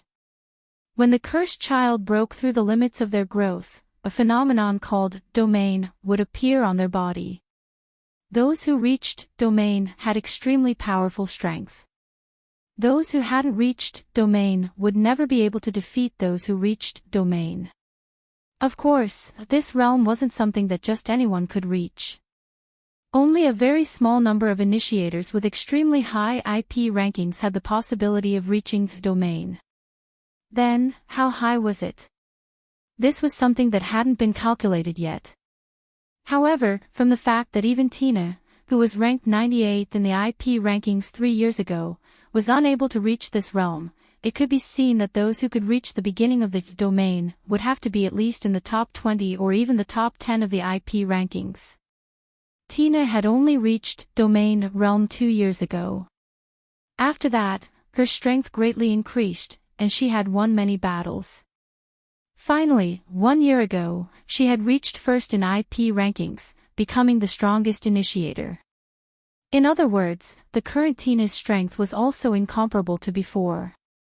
It was because of the existence of this domain that the cursed child's strength was strong enough to influence the military situation of the world. Tina, who had already become the strongest initiator, now even if she was to face off against a stage V primitive animal that could destroy the world, she would still have the ability to win. This was the difference between those who had reached domain and those who hadn't. The reason why the Holy Son of Heaven said that with Tina there would be no mistakes was because he knew that Tina had already reached domain realm. Although Xia Shi's IP was ranked 3rd, logically speaking, he should have also reached domain realm. Otherwise, it would be impossible for him to have such a ranking. Unfortunately, Xia Shi was the brainiac initiator, and the real combat strength was Mu Geng, who had the terrifying sword-drawing technique. In terms of combat strength, 3 years ago, Mu Geng was even stronger than Tina. It could be imagined that Mu Geng's strength was also terrifyingly strong. However, not long after Tina reached domain, Mu Geng's growth limit was broken, and Tina, who had rapidly grown, left him behind. Otherwise, Tina wouldn't have been able to become the strongest initiator, and raise her IP ranking to the highest by herself. Unfortunately, after reaching domain, the rate of the primitive animal virus in the cursed child's body would greatly increase.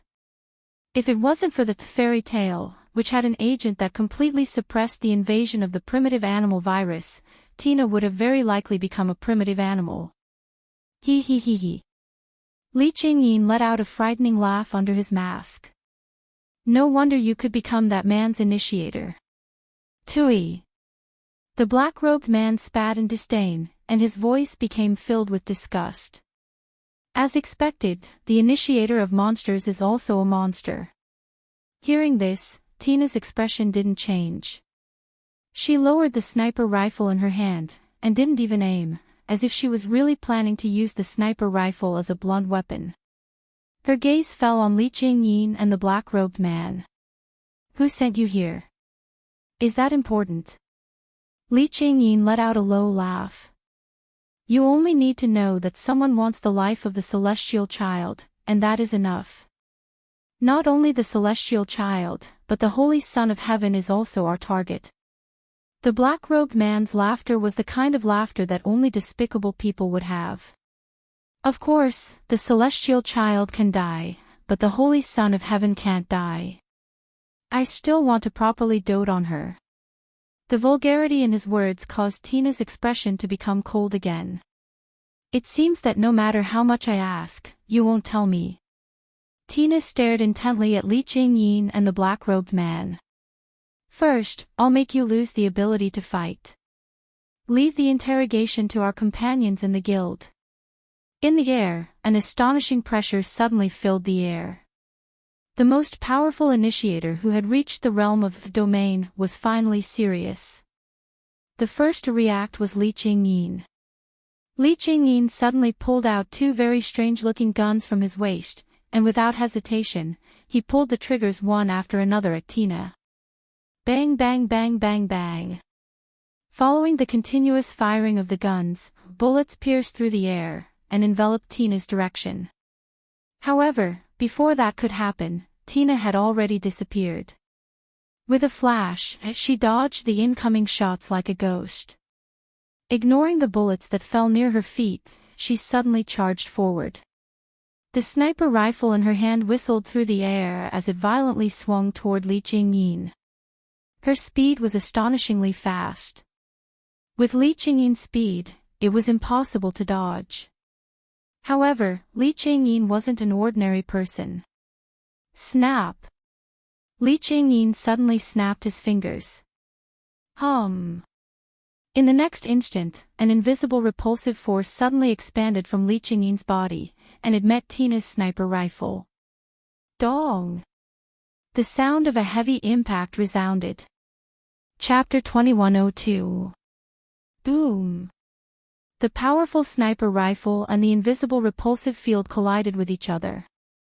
Not only was there a heavy muffled sound, but there was also a strong gust of wind that attacked the surroundings. Hina was surprised by the result. While Hina was still in shock, an ugly voice came from behind her. "Did you forget about me? Stinky brat." Following this sentence, a black-robed figure whose entire body was shrouded in black robes sprang out from behind Tina and raised his fist before abruptly swinging it down. Boom! The moment the muffled explosion sounded, the entire ground was smashed into pieces by the heavy punch. Like glass, the ground cracked and collapsed. Rubble and debris shot out in all directions like bullets. Li Qingyin, who was closest to Hina, snapped his fingers again, and a repulsive force spread out, deflecting the rubble and debris. As for the black-robed man, he didn't even have time to react. He just let the rubble and debris fall on his body, causing a series of ding-ding-dang-dang sounds. Then, the two turned their heads at the same time and looked in the same direction. There, Hina just happened to fall from the sky. Obviously, when the black-robed man's shocking punch came, Hina had already jumped and dodged in advance.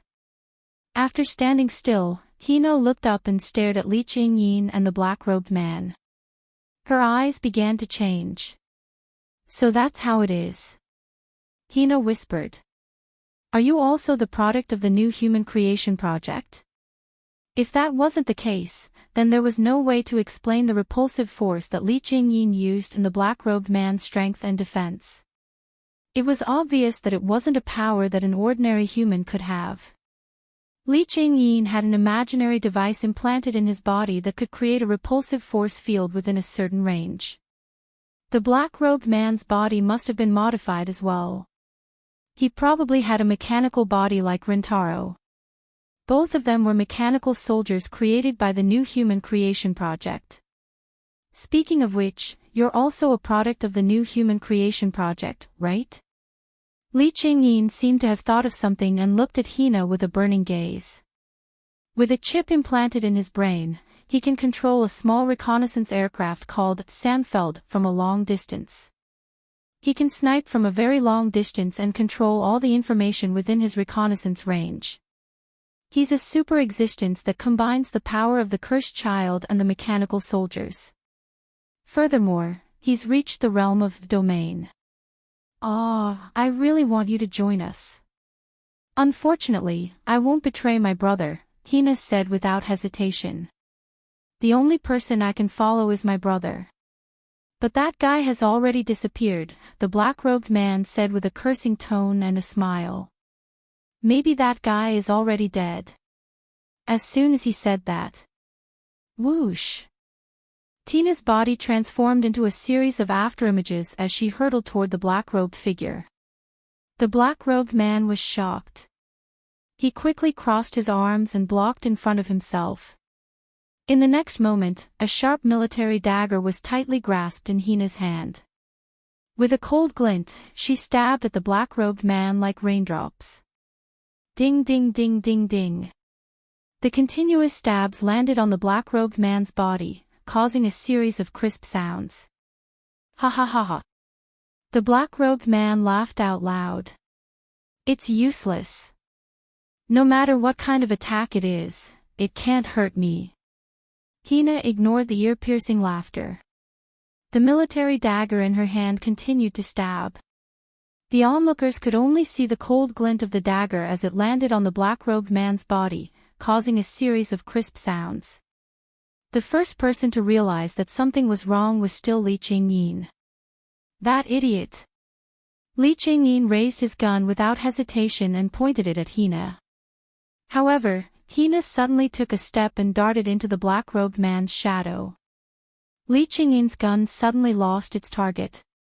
That was because Hina's petite body was completely blocked by the black-robed man. Under such circumstances, Hina continued to stab the black-robed man's body with the military dagger.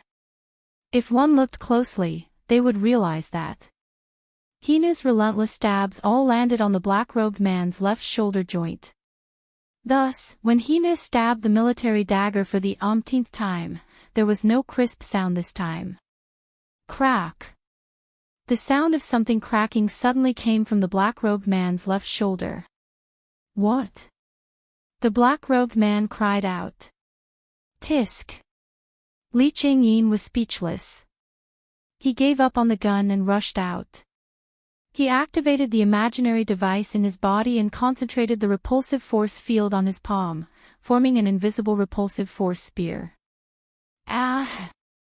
Leech Binet Jr. finally recovered from his injuries with the strong regenerative ability of the cursed child. He held two odachi and pounced like a crazy demon. In the end, no one noticed. While Hina was stabbing the black-robed man endlessly, the sniper rifle in her other hand was already pointed at the ground. When Li Qingyin and Leech Binet Jr. were behind her, Hina's voice echoed. Explosive bullet. With that, Hina pulled the trigger of the sniper rifle. Boom! In the uninhabited building, a violent explosion suddenly occurred. Flames surged out of the building like a wave and instantly shattered the glass and walls. The pedestrians on the road were all shocked. Looking at the unoccupied buildings filled with flames, one by one, they were shocked, panicked, and in a commotion. Some even began to call the police. The explosion set the building ablaze and instantly created a fire scene. No one knew that the building was not on fire, but that someone was fighting. Gulp, cough, ugh. In the center of the explosion, in the building that had turned into a sea of fire, Li Qingyin, Leech Binet Jr., and the black-robed man were all on the ground. Their bodies were charred black and they let out muffled groans. Although they were not killed by the explosion, they were severely injured. Hina was standing in the middle, but she was not affected at all. She threw away the sniper rifle that had exploded because of the powerful explosive bullet and held a military dagger in her hand. She looked at the black-robed man and said coldly, "This is what you get for speaking rudely to my brother. Bastard." The black-robed man's face was ferocious. So strong. Leech Binet Jr. finally showed an expression of fear. Really, a monster. Li Qingyin could not help but let out a bitter laugh. Because no one knew better than these three people why Hina was unscathed in the face of the explosion that did not distinguish between friend and foe. At the moment of the explosion, Hina released three spherical objects. That was the Sandfeld. It was a small reconnaissance aircraft that could collect all the information within its scope and directly transmit it to the user's mind. With the help of the three small reconnaissance drones, Tina was able to gather information about the explosion in an instant. She calculated the area of effect of the explosion and used her sniper rifle at the area where the explosion was the weakest to disperse the waves of flames and shockwaves that were rushing towards her. That's right. She dispersed it. Hina's attack had blown away the explosion itself. Undoubtedly, the cursed child was not a close combat type, but he had such strength. With such strength, it was no wonder that the strongest initiator would give up on long-range sniping, which was the most advantageous for him, and directly rush over. How terrifying! The initiator of monsters is also a monster, you said it yourself. Hina walked in front of the black-robed man and pointed the military dagger in her hand at his head. Her crimson eyes shone with determination. If my brother is a monster, then let me be a monster too. Her words that were not confused made the black-robed man tremble all over. Damn it, damn it, damn it, damn it, damn it. The black-robed man roared in a low voice. Why is it that man? Why is it always that man? What's so good about that man? Why do you all see him in a different light? The roar that was full of hatred and resentment made Hina narrow her eyes. Did this guy have some kind of grudge against her brother? Just as Hina was thinking this, another voice that was different from anyone else's suddenly sounded. How surprising, I didn't expect you to still be alive. At this moment, everyone's eyes widened. Chapter 2103. The ceiling of the building that was engulfed in flames had already begun to collapse, causing thick smoke to fill the entire space. It was extremely uncomfortable. However, regardless of whether it was Tina, Li Qingyin, Leech Benet Jr., or the black-robed man, none of them cared about this. Everyone's eyes widened slightly. When they finally reacted, they turned their heads abruptly and looked towards the source of the sound. They saw that on one of the windows that was engulfed in flames, a figure had unknowingly appeared there.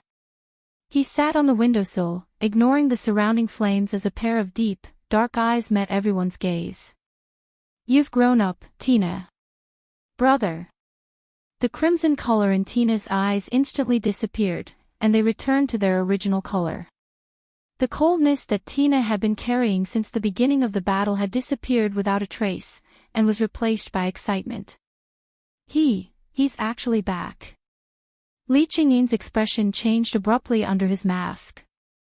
Father. Leech Benet Jr. seemed to have awakened a terrifying memory, and for the first time, she called out to Li Qingyin for help. Only the black-robed man's body trembled the moment he saw the person who had arrived. In the next moment, a roar filled with resentment and hatred rang out. Noah Dole. Driven by resentment and hatred, the black-robed man suddenly leaped up. His figure shot out violently, and he rushed in the direction of Noah with an astonishing frenzy. Brother. Only then did Tina snap back to her senses. She looked at the black-robed figure charging toward Noah, and her eyes turned crimson again as she arched her petite body without any hesitation. Just as Tina was about to rush out, a voice stopped her. Tina, don't do anything. Noah leaped down from the windowsill and landed on the ground. Looking at the black-robed man who was rushing towards him like a madman, the corners of his mouth curled up with a hint of mockery and coldness. I'd like to see how much you've improved compared to 3 years ago, you undying bastard. After saying that, Noah did not dodge. He just stood there, looking at the black-robed man rushing towards him with a faint smile. This performance naturally caused the black-robed man's resentment and hatred to become even more violent. You're courting death. The black-robed man suddenly roared, his speed becoming even more astonishing as he rushed towards Noah. Then, the black-robed man raised his tightly clenched fist, bringing with it the sound of the wind, and punching towards Noah's head. That punch carried with it a strong gust of wind that blew out the raging flames that were burning within a radius of a few meters. The sound of the explosion was extremely ear-piercing, telling everyone how astonishing the power of this punch was. Unfortunately, in the face of this astonishing blow that was like a cannonball, Noah only narrowed his eyes, raised his hand, and punched out. Boom! When the two extremely ordinary-looking fists collided together, accompanied by a heavy muffled sound, a circle of powerful impact suddenly spread out, shattering the ground, causing cracks to spread out like a spider web with Noah and the black-robed man as the center. However, the ground wasn't the only thing that cracked. In the split second when the two collided, the black-robed man's gloved fist also issued a cracking sound, and the entire sleeve of his arm was shattered into pieces by the shockwave. Hidden under the sleeves was an arm that had a metallic luster. It was an arm completely made of pure black metal, flashing with faint blue light patterns. Noah had only seen such an arm on one person. That was Rintaro. In the absence of gravity, using holmium as the base, and then mixing in rare and ordinary metals to create an artificial arm made of a next-generation alloy with a hardness and melting point several times higher than holmium. Noah opened his palm and held the super holmium metal arm tightly, and smiled at the black-robed man. You crawled back from hell, and this is what you get. After that, Noah suddenly turned around and kicked the black-robed man heavily. Clank! The powerful kick landed on the black-robed man's chest, and it still caused a crisp sound like the collision of steel. However, the force of the kick actually hit the black-robed man's body, and the black-robed man flew backward, his feet rubbing against the ground, and he slid all the way back. However, before that, Noah reached out a hand and grabbed the black-robed man's black robe. With a tearing sound, the black-robed man's black robe was torn to shreds. It wasn't until the person in the black robe slid all the way out that everyone present finally saw the person's true appearance under the black robe. However, when she saw the black-robed man's full face, Tina's scarlet eyes narrowed. If Tina, Rintaro, and Li Ching-yin were all mechanical soldiers of the new human creation project, then in front of this man, they could all throw their identities as mechanical soldiers into the trash can. This was because no one was more suitable to be a mechanical soldier than the black-robed man in front of them. As a mechanical soldier of the new human creation project, Tina only had a chip implanted in her brain, and Li Ching-yin had an imaginary device installed in his body. Even though there were mechanical parts in his body, he was undoubtedly a human. Even Rintaro only had his right hand, right leg, and left eye replaced with super holmium metal prosthetics. The man in front of them was a true mechanical soldier. There wasn't an inch of skin on his body, only pure black super holmium metal. Even the head was made entirely out of super holmium metal. The face was clearly a mannequin. It was a life form made entirely out of metal. However, from the man's metal face, Tina could still recognize a person in her memory. You are. Tina gasped in shock. Yoshihito. This name wasn't very well known. However, as long as it was a guild member who had joined Fairy Tail 3 years ago, they would definitely recognize this person. This was because 3 years ago, the captain of the Son of Heaven's Guard team had a grudge against Noah. He buried hundreds of bombs in Fairy Tail, causing Noah to be completely disappointed in the people of Tokyo. He was the main culprit behind the decision to not participate in the Third Battle of Tokyo. How could this be? Tina was truly shocked. Undoubtedly, you were executed by my brother in front of everyone in Tokyo. It wasn't just an execution. When he killed Yoshihito, Noah used anti-tank bullets and blew up Yoshihito's entire head. Logically speaking, Yoshihito should be dead. There was no way he could come back to life. Yeah, I've already died once. The metal on Yoshihito's face wriggled like real muscles, causing Yoshihito's face to distort as he roared with extreme resentment. My entire head was blown up, I couldn't even feel pain, I couldn't even beg for mercy. In front of so many people, I was shot to death and became like this. If it wasn't for the fragments of my brain remaining, I wouldn't even be able to come back to life. No, even if there are fragments of your brain remaining, there is no way to come back to life. This is something even a child knows. Noah casually threw away the fragments of the black robe in his hand, as if he had seen through all of Yoshihito's secrets. He spoke indifferently. I'm afraid that someone injected the virus of a protozoan into your brain fragments. Relying on the protozoan's amazing regenerative ability, it allowed your brain to recover, then created a super holmium metal body, and put your head in it. That's how you successfully came back to life, right? Yoshihito's distorted face began to twitch. Obviously, Noah's words completely hit the nail on the head. Now, your brain has been transformed into a protozoan, and your body is also mechanized. There are no human parts to speak of. Noah smiled sarcastically. You didn't come back to life, you just became a monster.